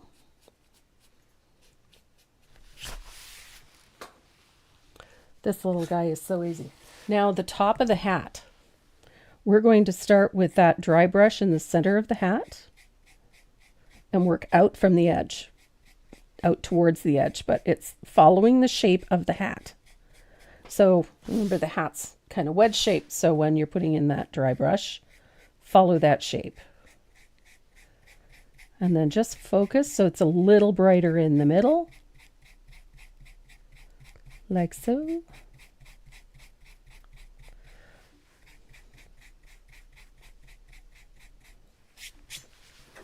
So we've got a nice little highlight here. Nice little highlight on the front of the jacket and on the boots. So now I'm going to take a little bit of that warm white. I'm using a rigger. You can use a liner, what have you. And we're just going to put a little light impact point on these boots right there and there and there. It's just a little stroke of white just to give them a little gloss. And the same on the front of the boot right there.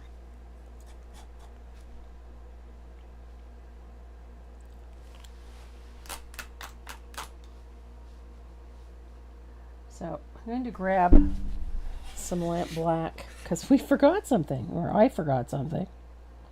Not we, I. Going to paint in the belt. A little bit of lamp black. Oh, goodness.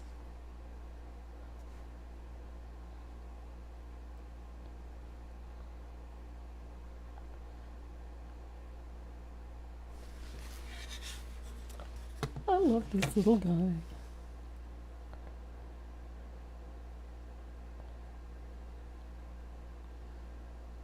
Here we are.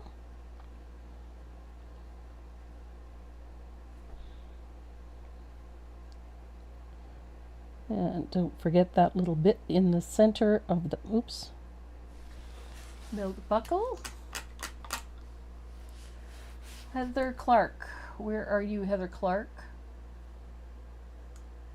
If I decided to do like green pants,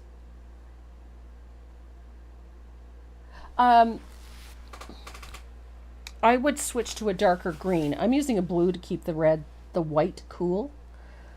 But if you were going to go to a green, it would depend on the green. I would lean into something like a black green or even a plantation pine instead. You need something that's fairly transparent, but I would think a plantation pine would give you what you need. Thanks, Robin, for pointing that out.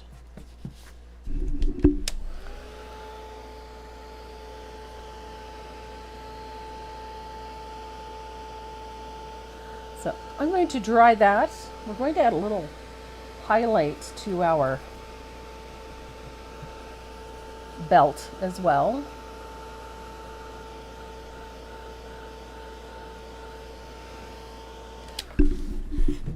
So, very light dry brush, horizontal. There we go.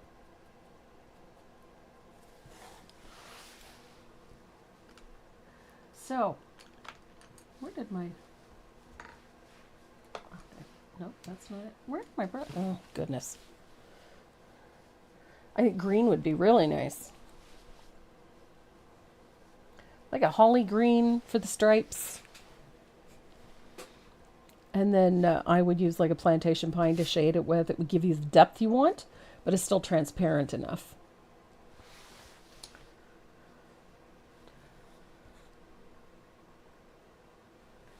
So I've got a little bit of that famous orange that I managed to get everywhere. In case you're wondering, I've got it all over me. Yeah. I managed to get orange paint everywhere. So we're going to use that orange to give all of our gold pieces on here a nice little zing. So I'm trying to keep everything shaped. So I'm using that orange, if you look closely, on either side, because I want to keep that sort of round or curved appearance. So a little float of that orange flame. It's a great color.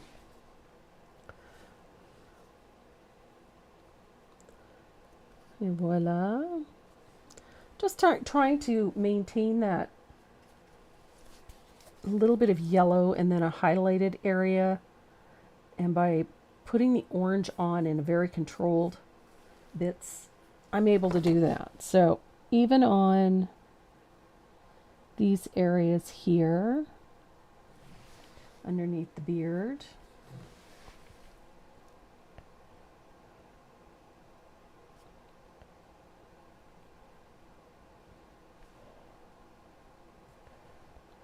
same here underneath the belt buckle.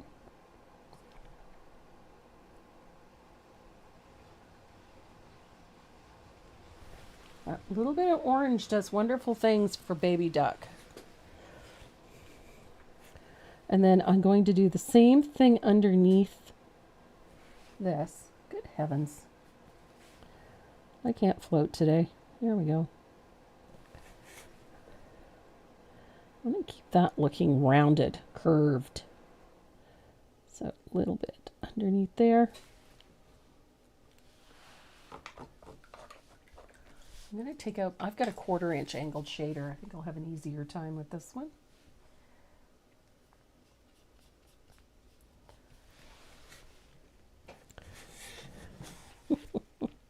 So again, I'm thinking about how things are shaded. So left side, right side, little float of that orange flame on each of the tassels.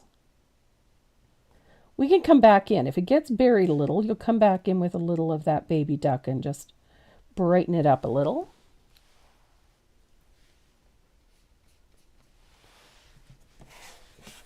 And I'm going to bring a little of that orange flame in here as well. I want to get that little bit of shape. And I'm going to bring a little of that orange flame across the top of that buckle. I don't want it everywhere, but I really love this color. It just makes this yellow look more gold by the time we're done. So a little bit right there.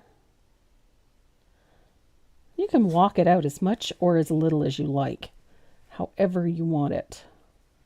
And I love this color. I just think that it's so pretty.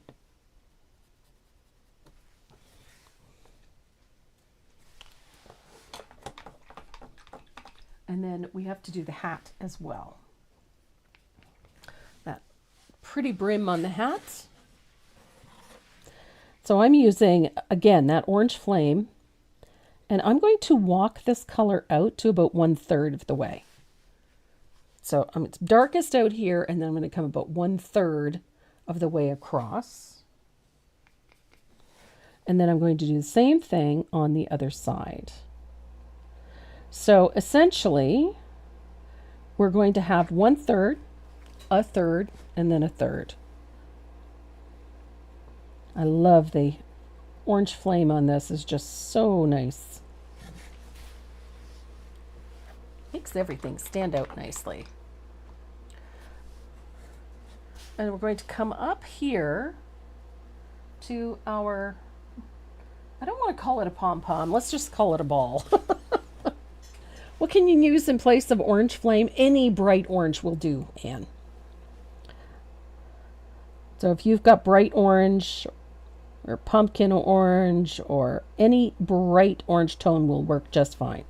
So I've floated the top right hand side of this with a little bit of Prussian blue over top of that.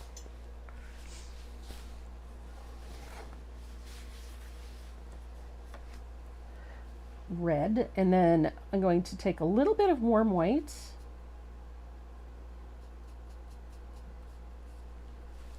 and we're going to put just a soft highlight on the upper left. Nothing too robust. It doesn't need to be too heavy. So I'm going to dry all of this. And then we're going to put a nice bright highlight on that little ball up top here with just a little comma stroke. And I'm going to grab my liner brush and use that same warm white. We're just going to put a fine little highlight on the top edge of the hat and to about the halfway mark, but nothing perfect. Doesn't need to be perfect. And then this line here can be broken a little bit. So it doesn't have to be solid. It can be soft, it can be broken, it can be irregular. Hello. Hello. We're getting there. So for the center of this hat, we're just going to stroke in a nice little series of lines for the highlight in the middle of the hat.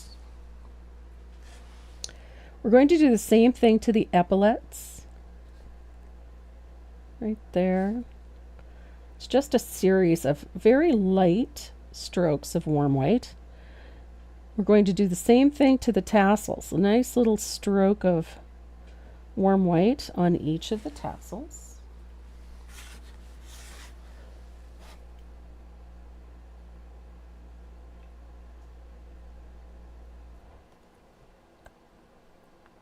Oh, what the hell? What? It's so blurry. Oh, it just... There we go.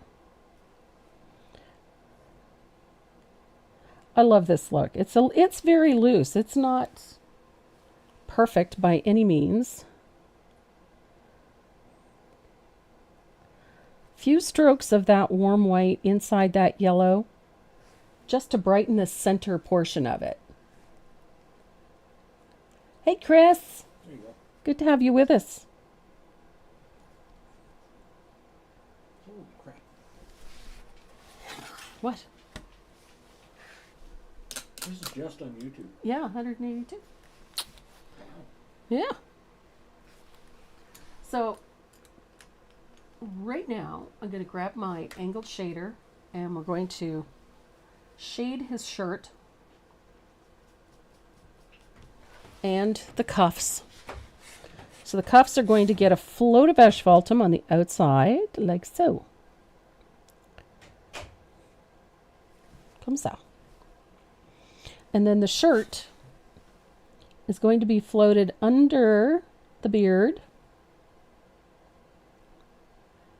like so.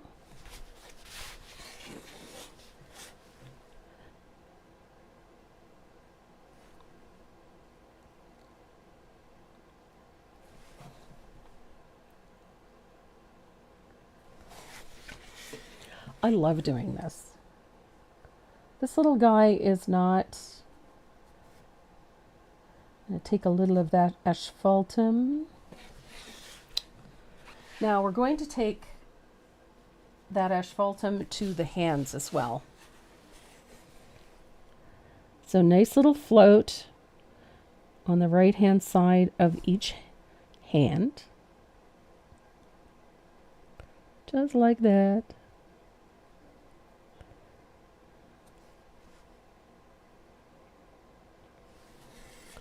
There we go. So you can see he's very simple.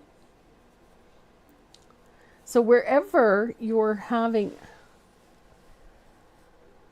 got a shadow, you can bring in a little asphaltum if you want to. So if you want to tone the backs of the sleeves, there we go. So he's come together quite nicely. I'm rather pleased with him. So Bahama Blue, not a color you'd expect to see in a Nutcracker, but I like my Bahama Blue.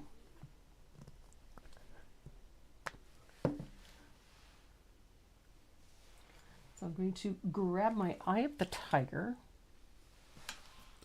and we're going to use a little bit of Bahama Blue. I'm going to thin it out a little. I don't want it full strength on this float. But we're going to put a float of Bahama Blue all the way around the face on the white. Just like that. So on the hair, float of asphaltum. And same with the beard. I'm going to go underneath. There we are. Go underneath that mouth.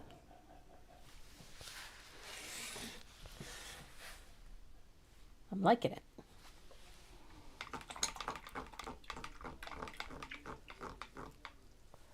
And then we're going to dry that, and then we're going to go over that with a little bit of asphaltum. And I blend this out really well because we don't want this to look wishy-washy. So I'm going to go right over top of that Bahama Blue with a float of asphaltum.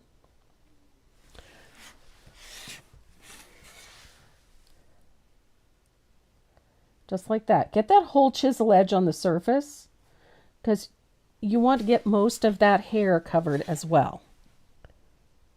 And the same on the beard, right underneath that jaw. Get that whole chisel edge on the surface.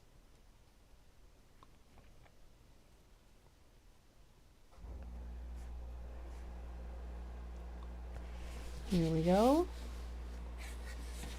I'm liking our little guy. He's turning out quite nice.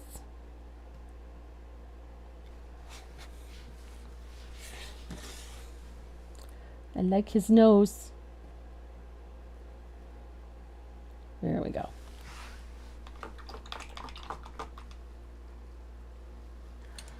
So I'm going to dry this really well, and then we're going to break out some titanium white. The surface for this little fellow is it'll say 4.5 by 12 or 12 by 4.5 tag. So I've got a little bit of titanium white. I wanted his mustache and his eyebrows to be really bright.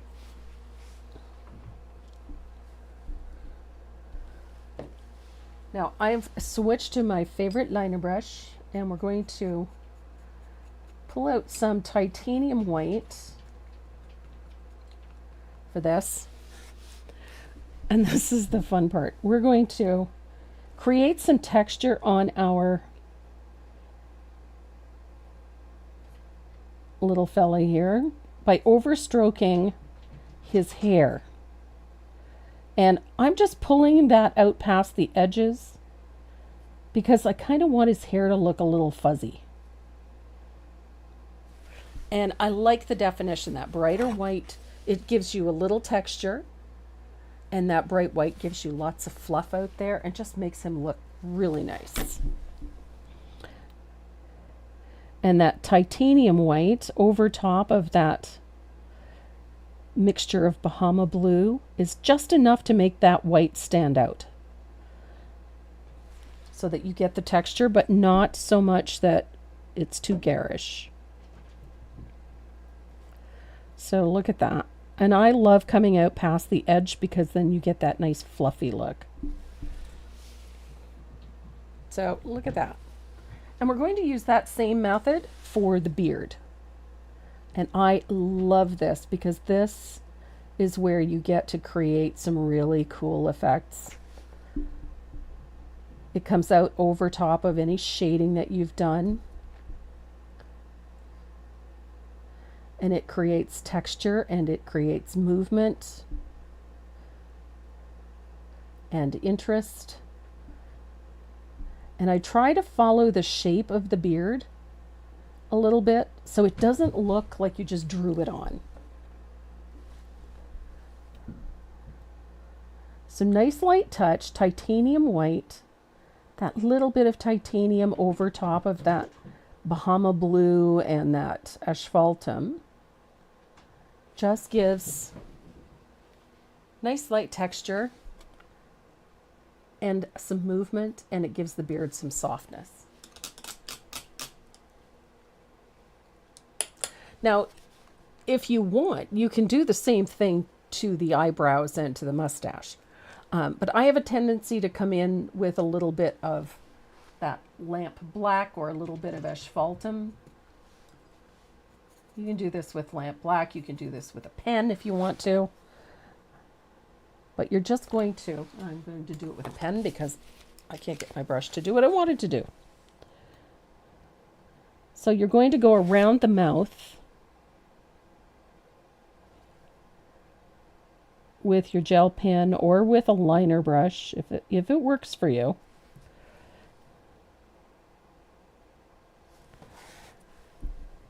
And the one thing I found is that the fewer teeth he has, the better. Because he starts to look a little weird if he's got too many teeth.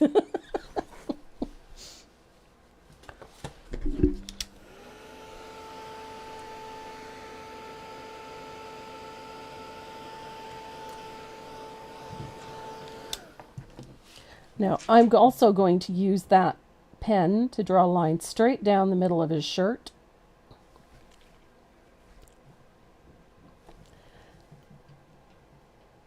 And I'm going to give my belt buckle a clean line, go around that, and straight across.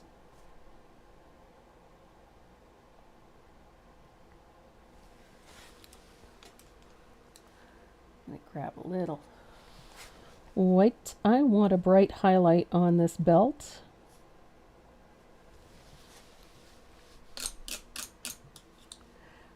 And I'm going to dry him really well,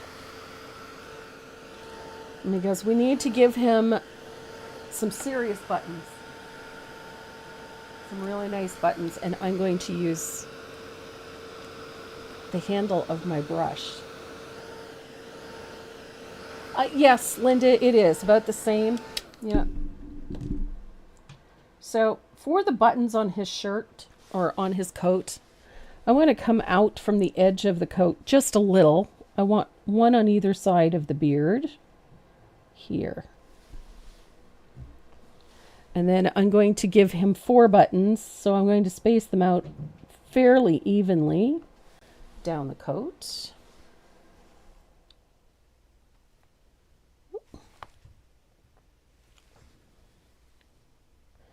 You can do this with a stylus, or you can do this with a brush handle. I like the brush handle because it makes the buttons a little bit bigger.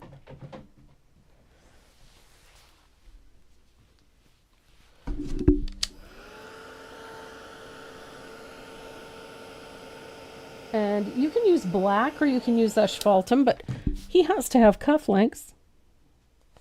So little dot on either sleeve.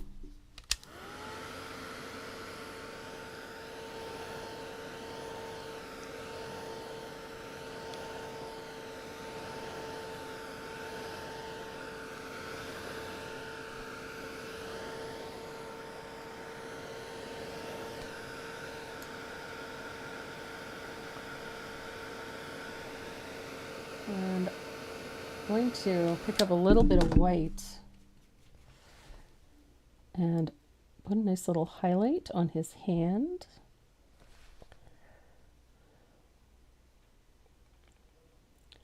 Like so.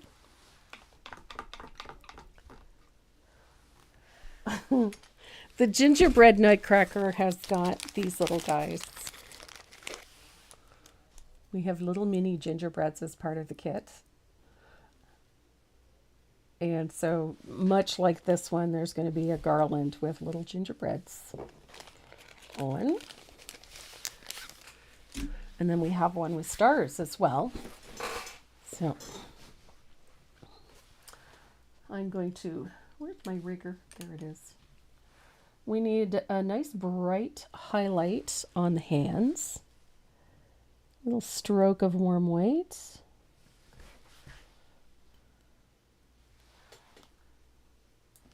Now, this is a bugger, this part. We're going to give those buttons a little shadow using a little bit of that orange flame.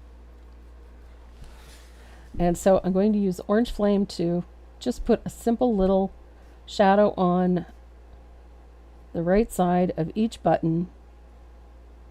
Just a little bit.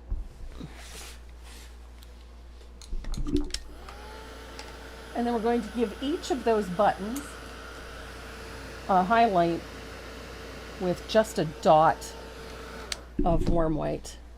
Facebook would not let us connect today, so little dot warm white on the upper left of each button,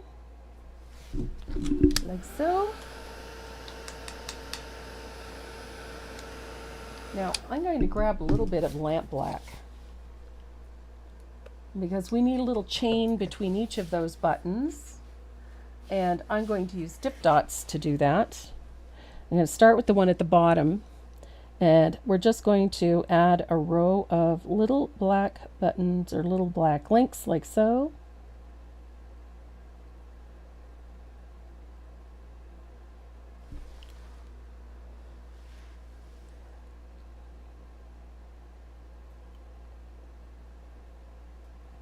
I think some of these need to be a little bigger. There we go.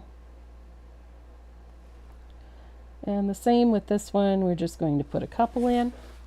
So we got nice little links.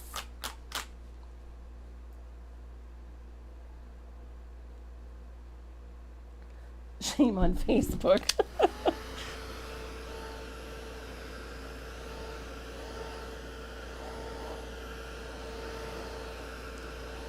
So now the fun part. I've got my favorite liner brush, and I'm going to use a little bit of thinned baby duck. I need it really thin.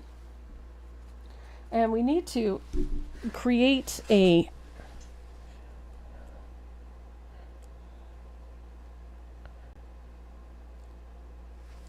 we just need a little garland. I'm going to call it a garland for lack of a better term. And I want one side shorter than the other, just for the sake of interest. And this one needs to come down like so. And then we need to intertwine. So we need to have another one that sort of wraps around like that.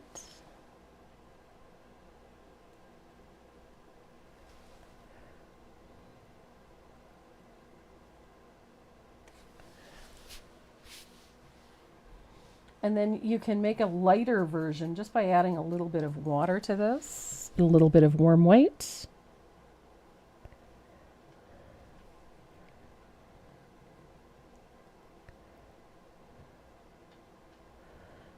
Irregular and imperfect.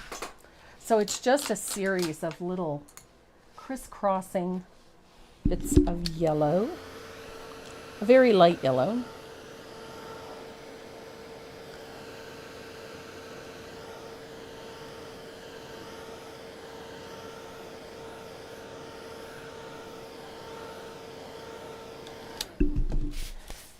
And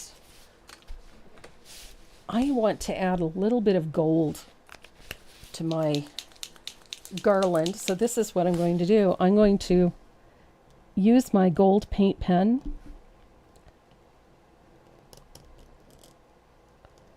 to add to this. And again, I'm not worrying about whether or not it's perfect, but I just wanted that little bit of curly bling in there, if you know what I mean. So now we need to do some snowflakes. Now I've got two large ones. I want one for here. Now you can decide how you want this to go. It can go straight up and down, or you can set it on the bias. It doesn't really matter, but we want one for the hat. We want one for the center, bottom center of the garland, and then we want two small ones like so for the garland. So these guys are really quite easy to do. So we're going to use, I'm going to show you a cheater's way to do this. Well, not really a cheater's way, it's an easy way. So we're going to use a stencil brush to paint those snowflakes like so.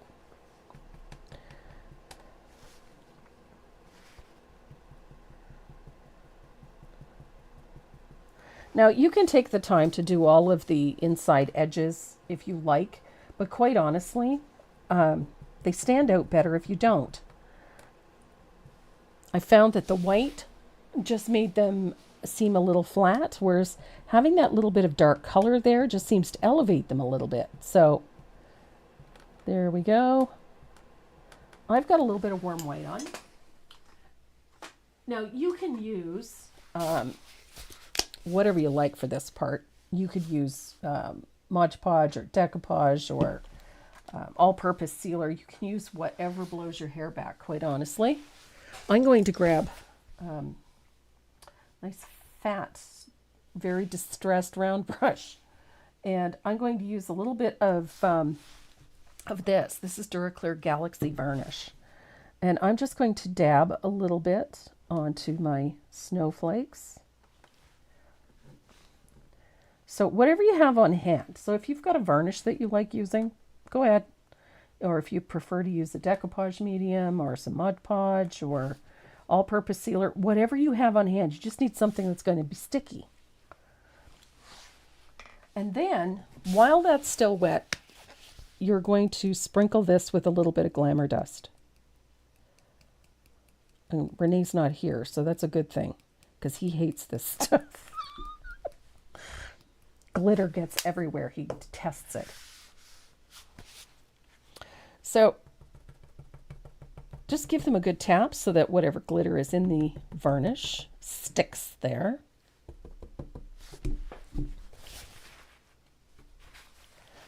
And then I'm going to try to wipe off the oh my gosh, glitter for days. So we have snowflakes, and I have glue, my favorite glue. I love this stuff. So while we're waiting for those snowflakes to dry, we're going to use our gel pen, and we're going to just sketch in some of those little details, those little lines that perhaps you didn't know you needed. So I like to add little sketchy lines to my moustache. I like a few little lines in the hair and around the edge of the face. Not a hard line. I prefer just some soft ones. And I do like to do this. I like a few little details on my epaulettes.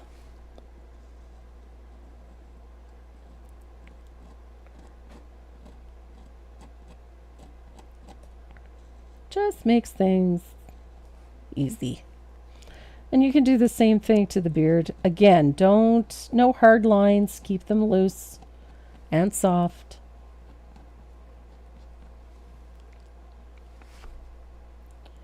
Any place that you think you need a little extra, go for it. I actually got the hat really well this time around, so I didn't really need to do much with it as far as the brim, but I like to define that a little bit better. Those little details, those little black lines help make everything stand up really nicely. So when we look at his fabulous little face, what's life without glitter? Yep. Karen's son absolutely loves glitter. Mine detests it. And I like the mustache. I like the mustache to have a few little details. Don't be afraid to stroke a few in. You can do the same thing with the eyebrows if you're really feeling, energetic. Nothing wrong with that. Love it. You can also take that liner brush and a little bit of warm white. If you're feeling, energetic, you can add a little highlight to each of those little links on the chain. If you feel that the black is too much, you can soften it with a little dot of white. Just gives that chain a little bit of a bling. Wherever you feel you need a little highlight. If you feel you need a little more.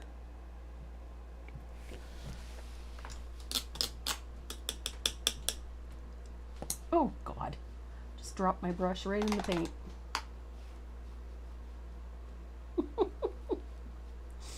Good gravy, Marie.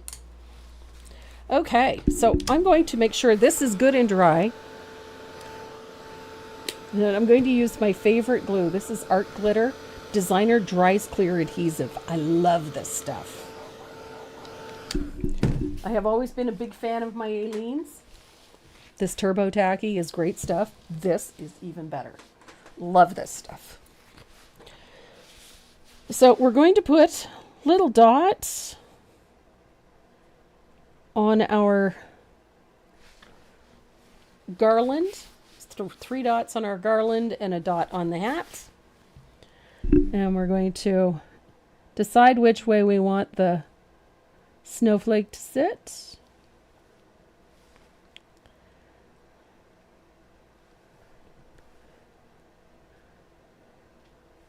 I love a snowflake.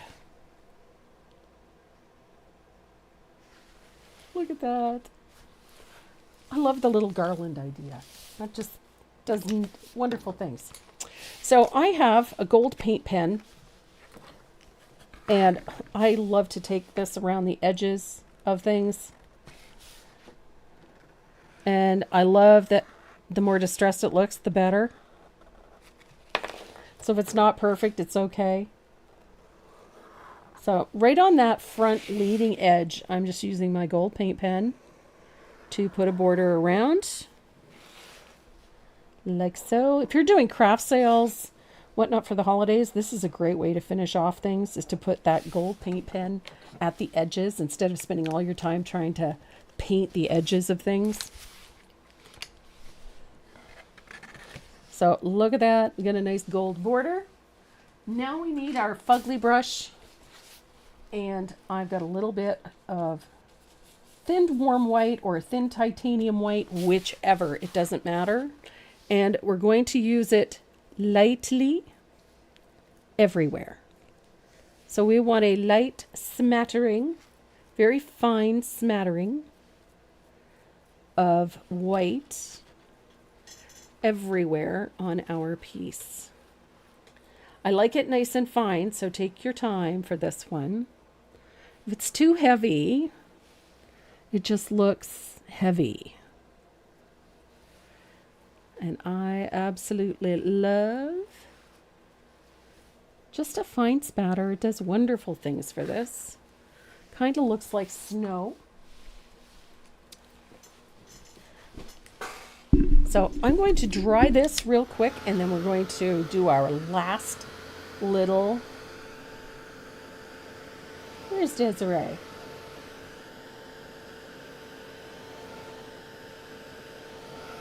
What did I miss? There we go. So I'm going to dry this really well, and then we're going to use a snowflake stencil to add the final touch to this. And then Renee will be down here to set up our wheel. I don't know if he's watching upstairs or what, but so this stencil, this is M254. I like this one because it's got these great little tiny snowflakes. Now, if you want to go ahead and put bigger ones in, knock yourself out. But I really think that this smaller snowflakes for this one, I think, are more appropriate. So I'm going to use a little bit of warm white or titanium white. Oh, and I think a bollocks to that one. Nope. Amazing. And we're just going to put those smaller snowflakes in. Just a few. Don't need a ton of them. I like the teeny tiny ones. I think that the bigger ones would get a little much on this because, well, there's a lot going on in this one. Yeah, you know, there's a lot of stuff going on inside this one. So, oh, where's that teeny tiny one? I like that one. Little teeny tiny snowflakes. Just a few to busy up this background a little bit. And voila. I like it. Now, to finish this guy, because it is a tag, you could use a jute string and then load it with red and white beads. Or you could add a snowflake to it. You could do almost anything. I just think that this is such a fun little piece. And I still have a little bit of orange paint to cover up. Judy Thacker, thank you. So I'm going to make that go away, and one more little snowflake somewhere. I'm thinking right here, kind of overlap the hat a little bit. There we go. And I think our little guy is done. I love the fact that you can play with this so much. You can have such a great time with this. So I'm going to dry this real quick.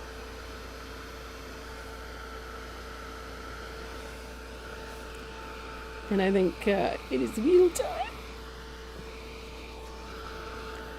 Here we go. Now, before you varnish this, go around and erase any graphite lines. Like I've still got some around the feet and whatnot. Erase your graphite lines. Hi, Carolyn. Yes, I do. Got oodles of them on the website.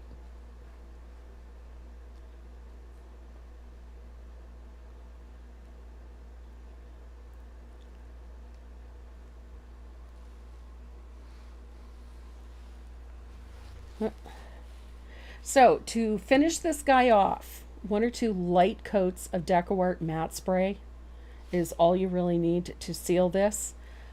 You could do that before you adhere your snowflakes to it, or you can do it after. Either one will work just fine. And then to finish it, of course, I like to have the backs finished, so I would paint this the same dark blue that I have on the front. And super simple to paint. He's not difficult, but I think he's a really fun one. And I'm so excited about the about the gingerbread one because he's too stinking cute. So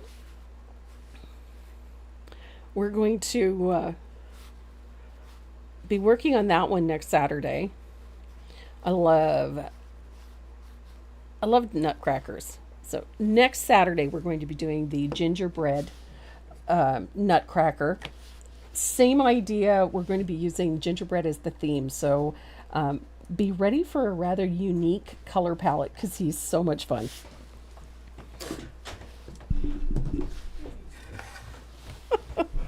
So I'm going to switch this because it's price time.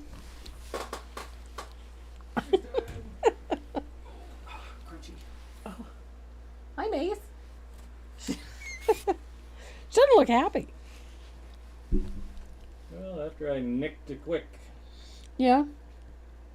And we set up her pool. Oh, you set up her pool? Did you go in it? Nope. No? She stuck her head in it. Yeah. We'll see.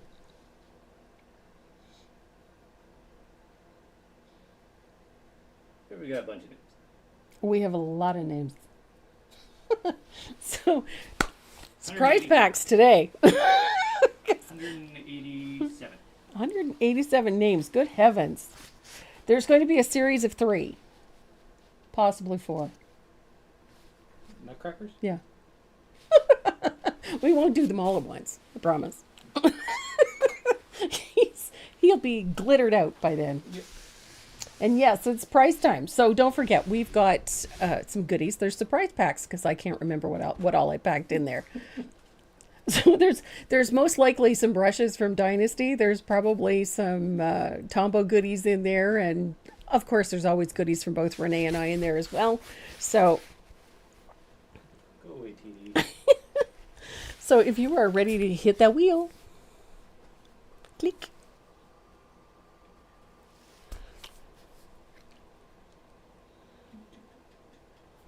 That's for the nutcrackers. I've had 3. Beth Root. Winner number 1. I have 3 designed already, but now after listening to you guys today, I might have a 4th. So. I like the Mountie idea. The Mountie, yeah, well. Can you do a nutcracker in the shape of a dog? Oh. We need a puppy dog nutcracker. That's right. Oh, I cut watermelon this morning, Lucy. I love watermelon. Oh, it turned out so cute. I'm so happy with these. Love them. And the next one goes to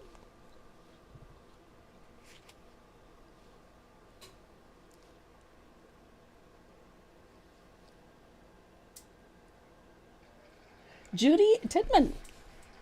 Awesome.